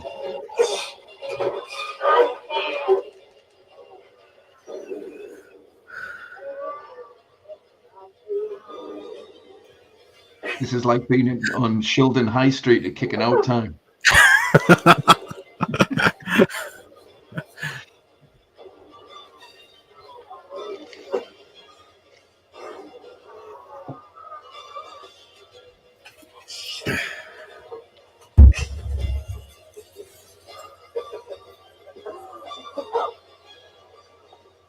Jesus! So those keys are made out of pasta, apparently. Oh, were they? She's strangely quite sexy in this part when she's acting all crazy. She actually gets quite sexy. It's weird. Yeah, I know what you mean. Yeah. But it's probably from that because I'm from the northeast and I find mental women quite attractive. There's enough of them. There's enough of them about there, isn't there?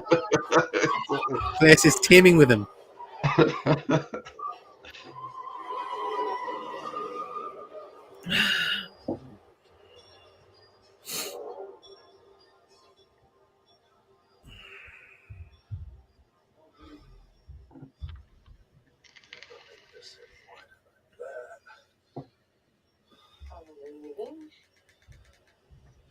Already home.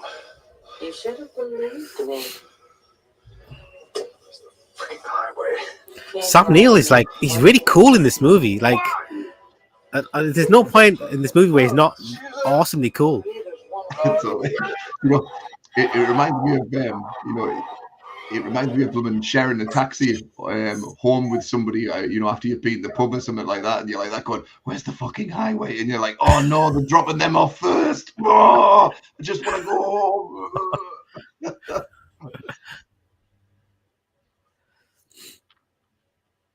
There's Pearl.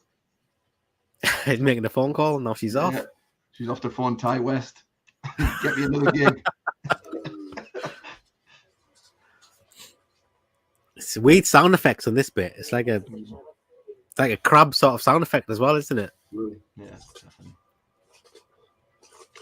It's a bit hawky, that. It's a bit hawky, but I like it.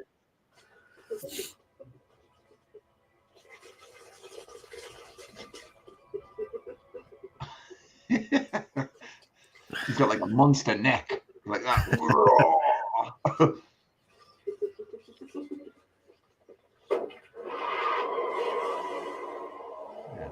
That's it, leave her, man. That's it. She's not getting back in the car. Yeah, exactly. Eating keys is one thing, but turning into a spider bitch, you're out. You're on your own, yeah. Yeah.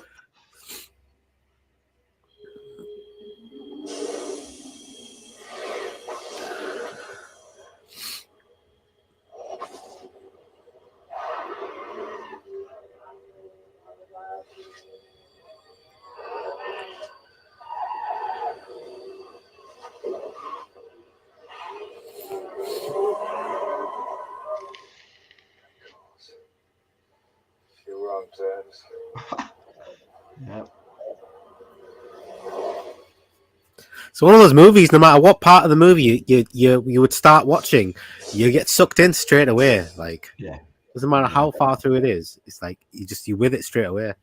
Like you definitely want to watch the rest of it. There's always something happening. It's so fast paced. There's always something.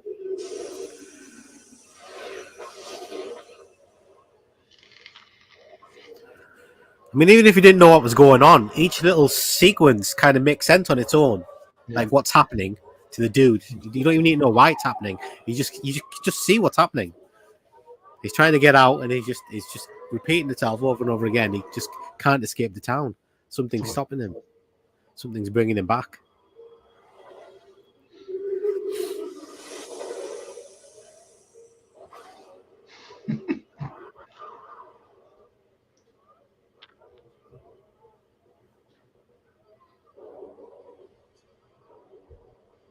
It's better. The music gets going. Run him over. Do it.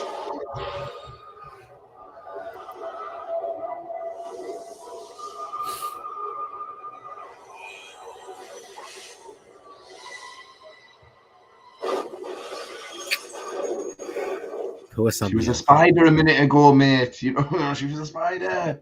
You saw her neck. It was huge.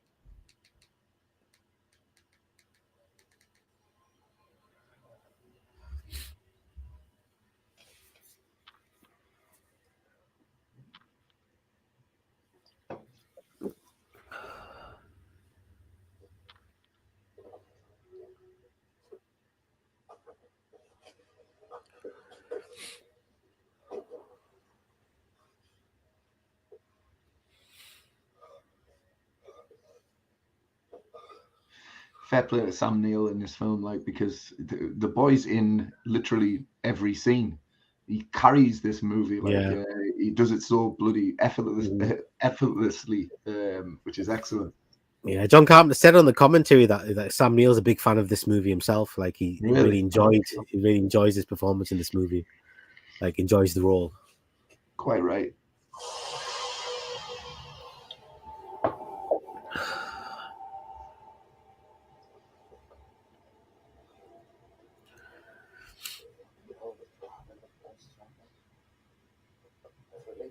I mean, it's about as far off as you can get from a dialed-in performance. It's like he's well into it. Like he's going for it like the whole time. He's definitely up for anything.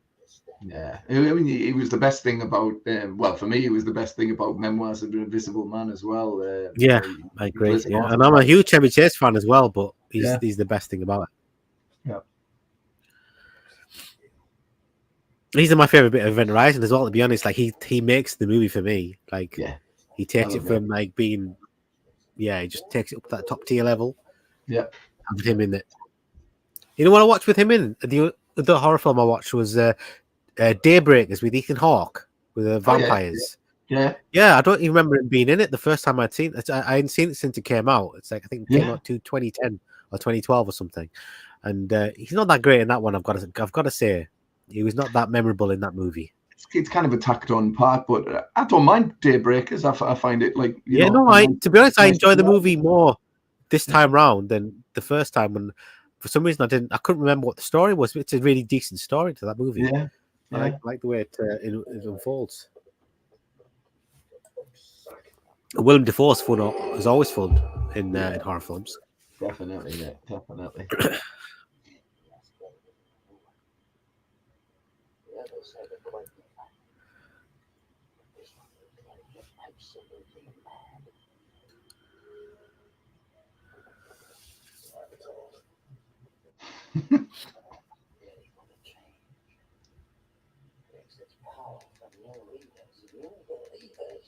That's the point.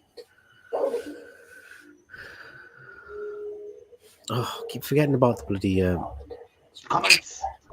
comments, dude.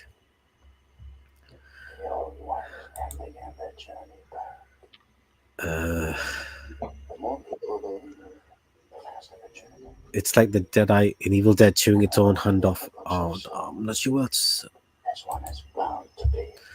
saw it as a kid. I think they're still talking about Jurassic Park. I think I don't know. I want to see.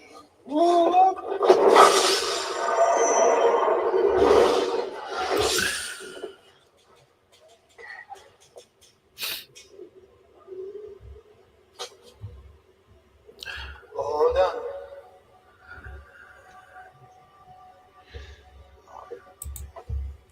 Sam Neill does make a better baddie or ambiguous. Yes. Definitely anti-hero type, isn't he? I like the movie Daybreakers. Yeah. Daybreakers was good, man. Yeah.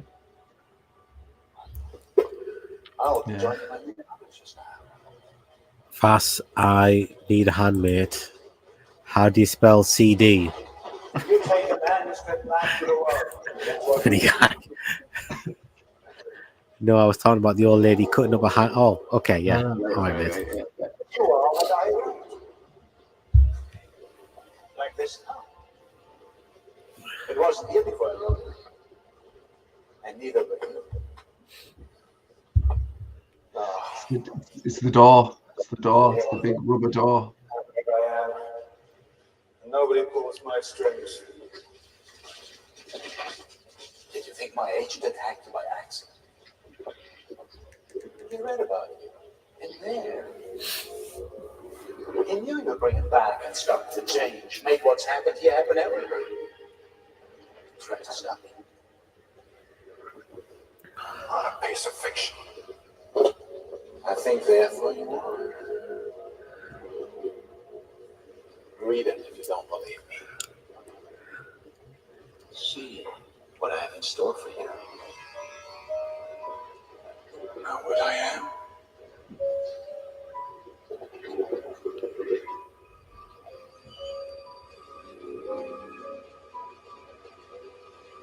Go back. lies beyond that passing. He overacts a little bit, does Jurgen, doesn't he? Go back. Go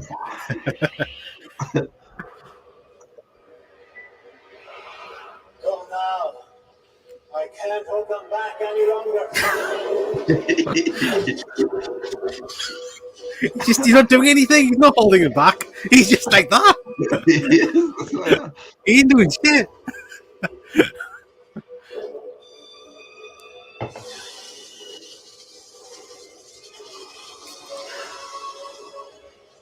Better turn it down.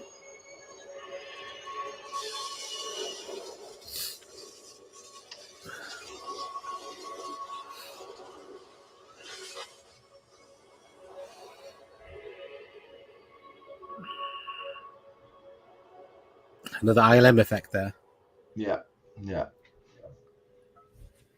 I do like this bit where she reads the text from the pages and it mirrors what's trippy. happening. Yeah, Great. I like a good trippy moment in the movie. Absolutely. I mean, the whole movie's quite trippy, but this bit is like extra trippy. Yeah.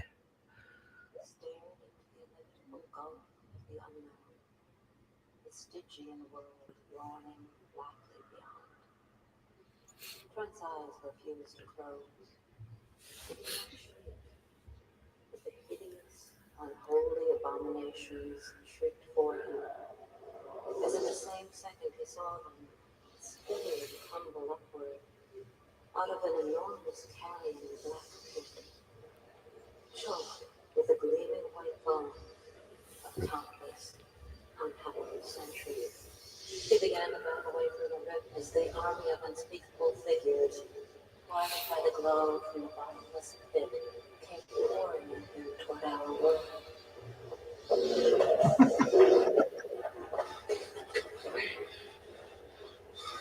I can't. I've reached the end.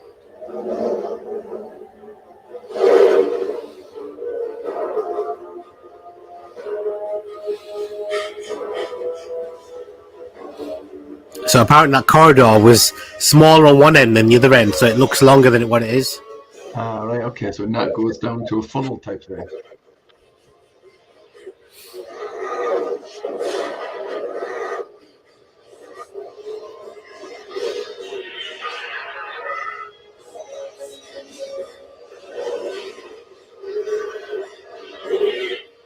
I'd love to see what that. So.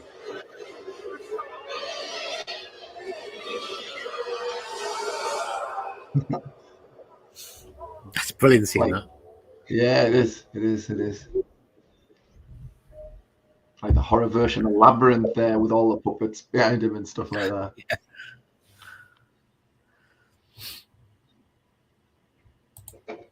Dave says maybe for a sequel, if it ever happened, Carpenter could put some sort of cane on audiobox instead as well. Yeah, classic scene, absolutely. Yeah. Sean knows his stuff, but everyone quotes blue. Yeah. Oh, blue. Yeah, favorite color is blue. You know who that kid is? No. Who's the kid? It's Hayden Christensen. Is his it? First role. Yeah, it is. Yeah.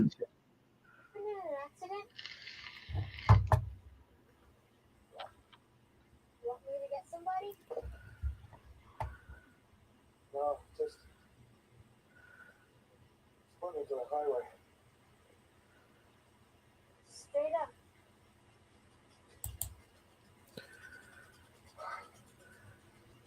Hey, kid. Yeah, Relic's a big budget movie, isn't it? Yeah. Reminds me of the mouth monster in Hellraiser, actually. Hello, Patrick, mate. Nice to see you. Congratulations on getting 1,000 subs, mate. Well deserved. If anyone was watching this, please like the stream, comment, subscribe, all the good stuff. That's it. Get yourself involved purely for the blooming, if anything else, purely for Vassie's music video at the start of the blooming show, man. It was immense.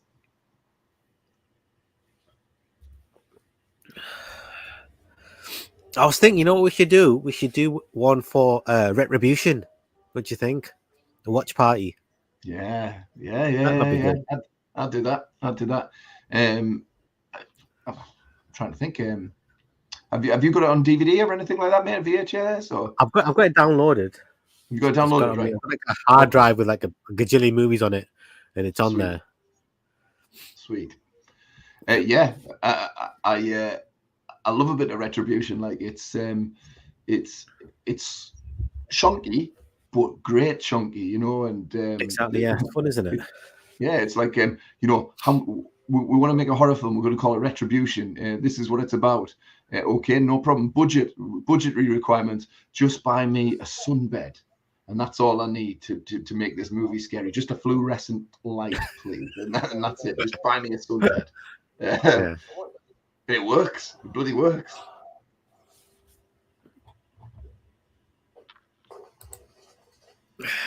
You're very welcome, Patrick. Dave says it's almost like a Hellraiser hallway and labyrinth somewhere looking. Isn't it though? Yeah, totally. Hassan says, if you guys could meet any person, dead or alive or fictional, who would it be and why? Bloody hell. Oh. I don't know, man. I don't have many heroes or things, do you, Pete? I love to meet John Carpenter, I'd love to meet John Carpenter. Yeah, that'd be cool. Yeah, I'd probably go John Carpenter. It'd be nice to sit down and have a... I Trapped the Devil. You ever seen that, Pete? I Trapped the Devil. It's ringing a bell. It's ringing a bell. It really is. It's ringing a bell, but I can't think what it is. I'm going to look it up right now. I Trapped the Devil. Is that the one... Is that the one where the guy... I think it is. At least I've never heard of that movie, Retribution. I think it's 1987. I think it was made, Retribution. Yeah, Super yeah. cool. I've seen I Trapped the Devil. It's pretty much a story about a guy, and you're not really sure if he has trapped the devil or if he's just going insane. If I remember right, Okay. I think I saw it on He's got him locked up somewhere, is he? That's right. Okay. That's right. Yeah. Patrick says I would Bodie from Point Break. Bodie from Point Break, fair play. Fair play. We should do a Point Break watch party some point as well. Yeah, and just purely for the scene where he throws a dog. Brilliant. Love it. You know, that's worth the runtime. Just throw that fucking dog. Brilliant. You know, just rewind that. Look, Sean says George Romero. You've already met George Romero, haven't you, Pete? I've met George Romero. He was a really nice, humble, lovely bloke, to be fair. It was just a total movie geek, you know what I mean? Very softly spoken, nice, really nice guy. Couldn't spend enough time with the fans. You know, we fairly kind of pounced on him. You know, he wasn't charging for autographs. We ambushed him, and he was such a nice bloke.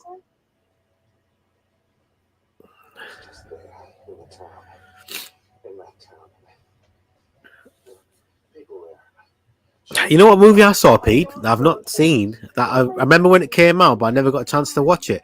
It's called Mr. Frost with Jeff Goldblum in it.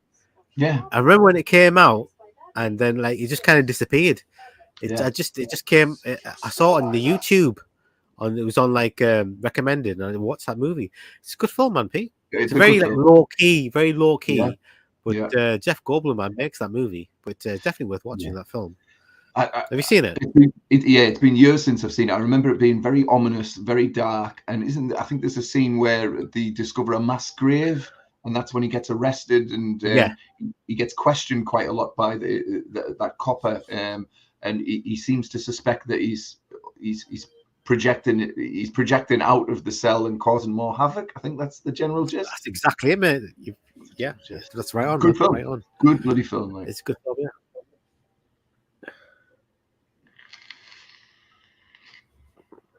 I love this. I love this final chapter to In the Mouth of Madness, where it's all unraveling, and it's very end of the world. It's awesome. Yeah, at the end he just accepts it, doesn't he? Finally, just accepts what's happening. Yeah, and just like goes along with it.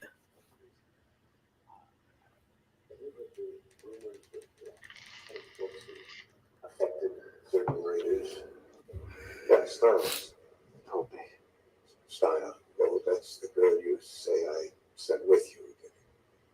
But I know I sent you off alone. Why wouldn't I remember her? Patrick says, watch party for Point Break would be awesome. Yeah. We'll put that on the list. Well, that's easy. Sean says that's really cool, Pete. It's good. It's good. Do you think those books somehow infected you? Listen to me, Hargrave. Everything I've said is true. It's real. And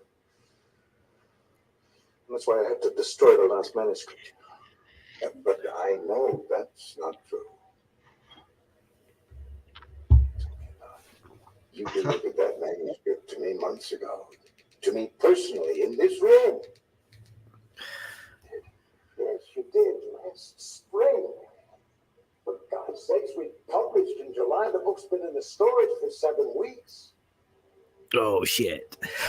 No, I never read James' work. I haven't got the stomach for it. Quite undistributed. Even if everything I said is totally Looney Tunes, I know this book will drive people crazy.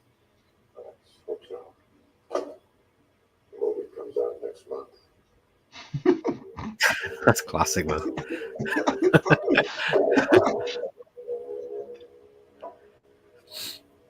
He's just found out that the makers of the Halloween reboot are doing the In the Mouth of Madness movies like that. Shit, it's definitely the end of the world.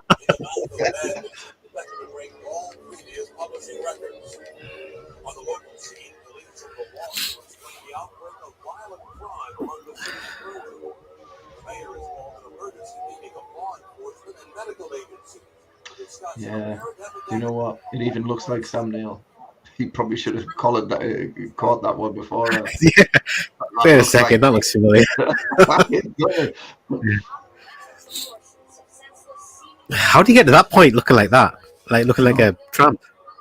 Don't explain that, did he? No. Love it. Good. Well, this shouldn't come as a surprise.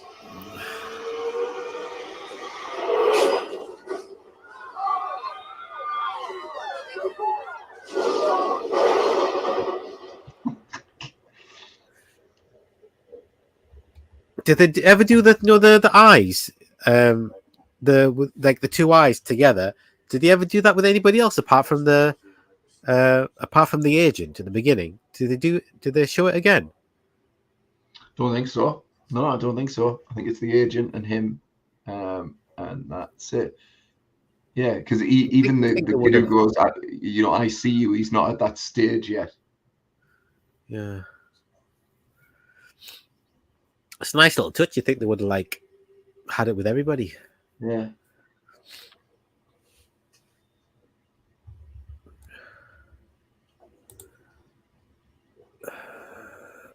Patrick says only 33 from 800. Yes, mate. I've slowed down a bit since Halloween, but slowly. This was pre-internet, presumably. Yeah, totally, man. Where people were reading books and that. Yeah. Yes, he was written like that. By Sutter Kane, exactly. Exactly, Shawnee, exactly. This would just be a bedtime story for the children. Nothing more.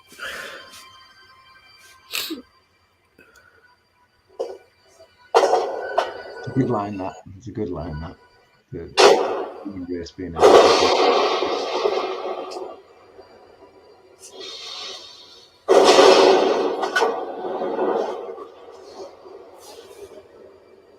Did he have anything to say? It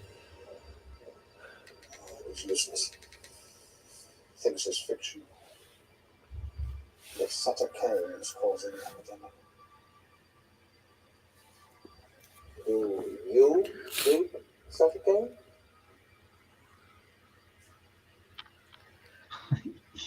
I think that's a yes. Yeah. Yeah.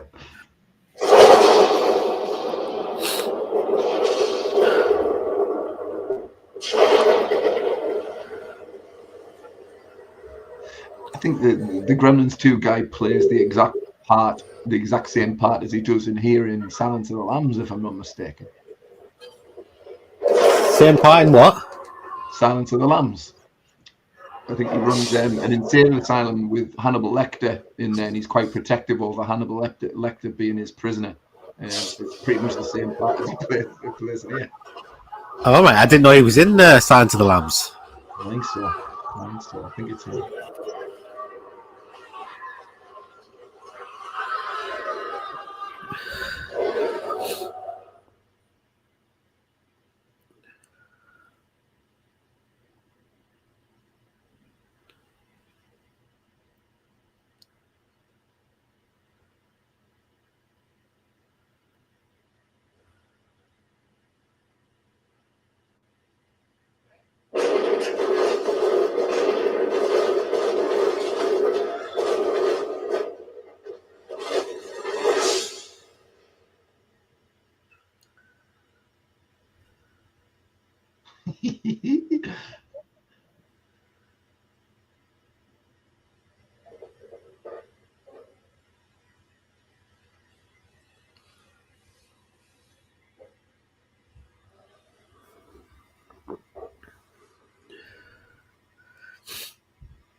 It's a really lovely That's definitely shot. John Carpenter moment. He's done that. Yeah. He does that in a lot of his movies, doesn't he? Definitely. I've seen it like plagiarized as well in a few movies. Can't think of them right now, but I've definitely seen that exact scare plagiarized. Definitely.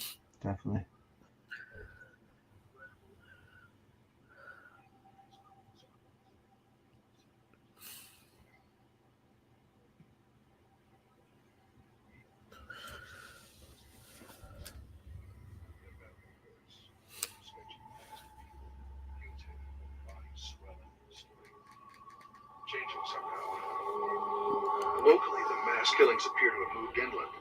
All the major cities on the East Coast are silent. We lost contact with Los Angeles and the West Coast last night, so it's impossible at this time to know how many unaffected people are left.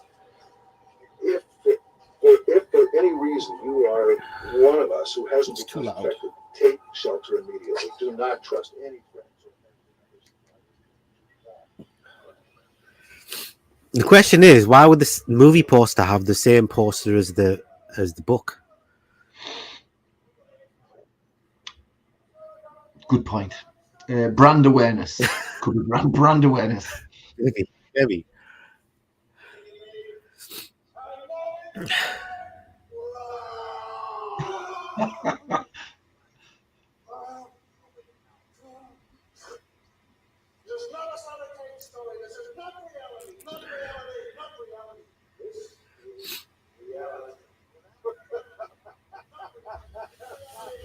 He's gone bonkers. He's bonkers. He's definitely in the mouth of madness now.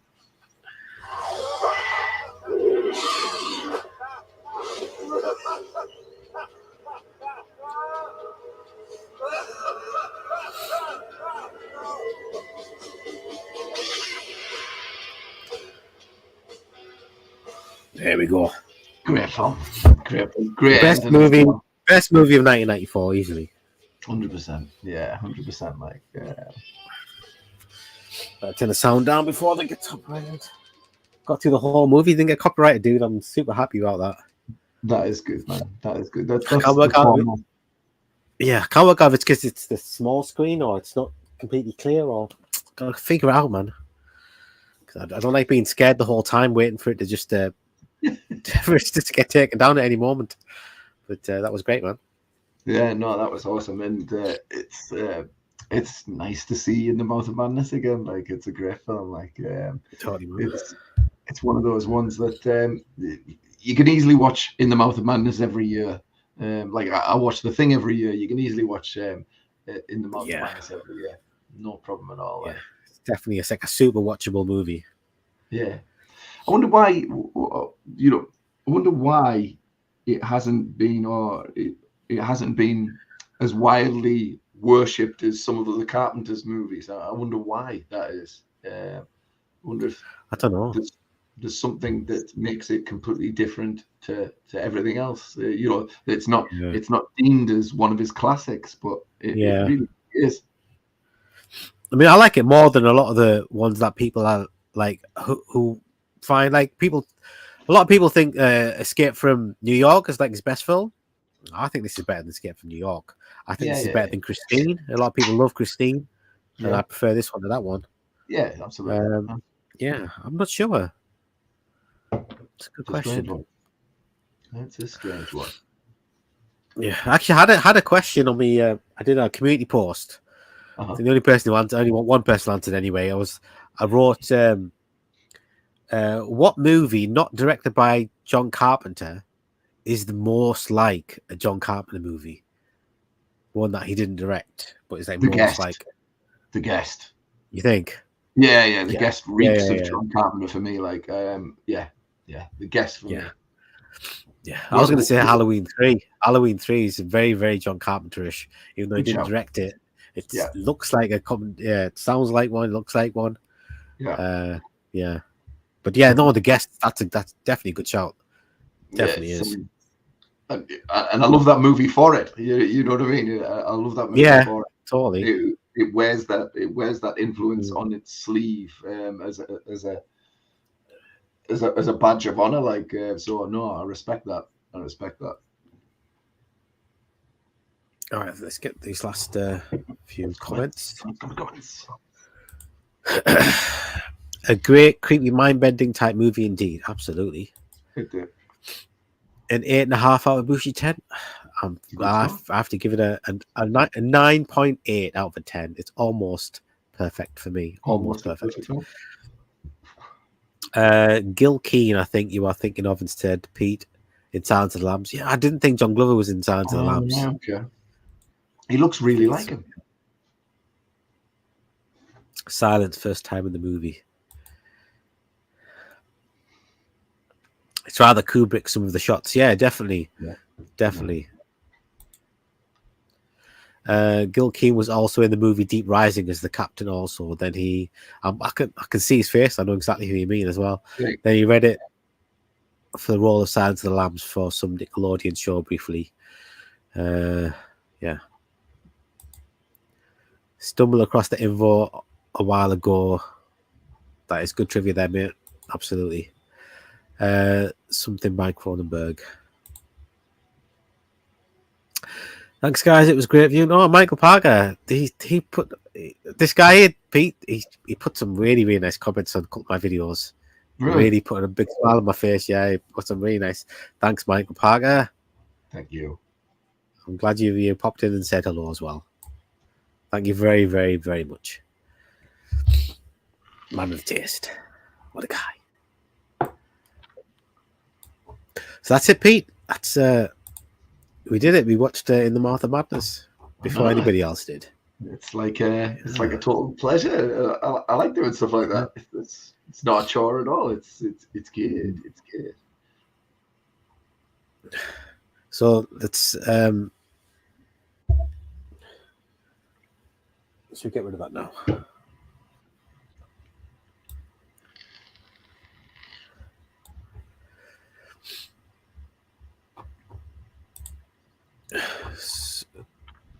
So what do you think, Pete? We need to figure out what we're going to do next, isn't it? Yeah, totally. Yeah, absolutely. Well, I like the watch parties. So we can do some more of them if you want, mate. Or we'll just wing it. You know what I mean? Or if anybody's watching, tell us what you want us to do. and we can do it. But yeah, like I say, this is it's kind of the highlight of my week, mate. So you know, I'm all ears, mate. All ears. Happy to do whatever's required. Yeah. I did like your idea. I think when you were saying let's do a movie that everyone really likes that we don't like, but we should also do one that is like an underseen movie. Yeah. So we can pick a movie that lots of people like and we don't like it, and then we'll do that, and then afterwards pick one like we could even do a review on Retribution before we do Watch Party. Then maybe some people will go ahead and go out and watch it. Yeah, it definitely deserves to be seen. Yeah, absolutely. No, I'd like to do stuff like that. You know, we can either save movies from the video dungeon or the bargain DVD bin, or we can condemn movies to the bargain bin. Like, you know, for one movie, for instance, is you know, I hate and a lot of people like is Prometheus. If I had the chance, I would send that movie to fucking movie jail straight away, because fuck Prometheus, man. That movie promised me an alien film, and I got fucking gods and fucking mythos and all that. And I was sat in the cinema, and I just felt ripped off, man. I still feel ripped off by that movie. Fuck that movie. So so anything like that, where we get to hold movies up, you know, and shine a light on some underappreciated movies, but also condemn some real pieces of shit that masquerade as genuine works of art. Fuck that. I'd be all over that, man. I'd look forward to that for sure. That's great. Yeah, let's do something like that. That reminds me, Pete, have you ever seen it? Do you see a movie? It's just got released recently called Mind Cage. No. With Martin Lawrence. You know Martin Lawrence from Bad Boys? Yes. It's like a serial killer movie, and it's got Martin Lawrence in it. It's on it's on my movie account. And I saw a trailer for it, and I have to say my initial thought was, fuck no. Have you watched it? I have watched it. It was it's terribly miscast. To be honest, he's not even the main guy in it. It's like his partner, like a woman. She's like the main character in it, but he's really miscast. He can't. It's like because he's like dead serious. If you think of Chris Rock in that Saw movie, what was it called? What was that one called? Spiral. Yeah, it's like they saw Spiral and said, "Okay, let's do that. Let's get a comedian and put him in a straight role in a serial killer movie. Let's do the exact same thing." And they came up with Mind Cage, which is a terrible title for a movie. Absolutely terrible title. And it's like a mishmash of like Seven and a bunch of Fallen and a bunch of like all these movies that you've already seen. Yeah. And it's and the twist at the end is not very good. No, I won't spoil it for you. It's you might get something from it. I didn't at all. I might check it out. I mean, I'm trying to think if there's anything. Obviously, we've got The Last of Us again, episode 3 tomorrow, so I'll be tuning into that. And then I think I'll just kind of, you know, have a look for a wee gem kicking around somewhere.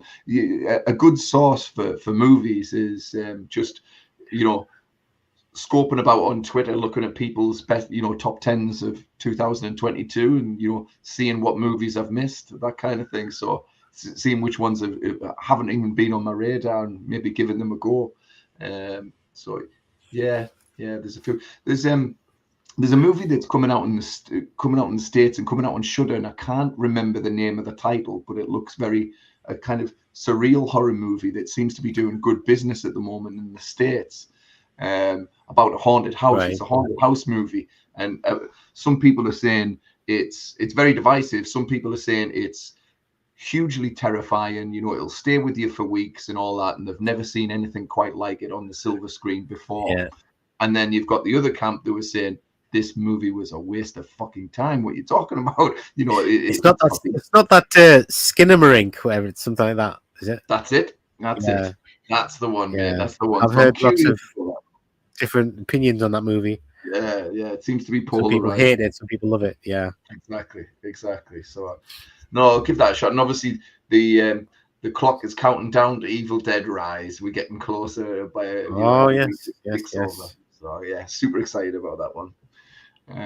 But yeah. So we'll see what happens. It's I'll check out the Kevin Williamson film, and I'll probably set my expectations down to medium. We'll see what happens there. But yeah, it's I was looking at my movie collection the other day, and I think I've reached that kind of time of year again where I'm going to start revisiting a few movies again. It's been a while since I've checked out let's say American Werewolf again. I haven't watched it in 4K and stuff like that. I definitely need to check out Event Horizon in 4K.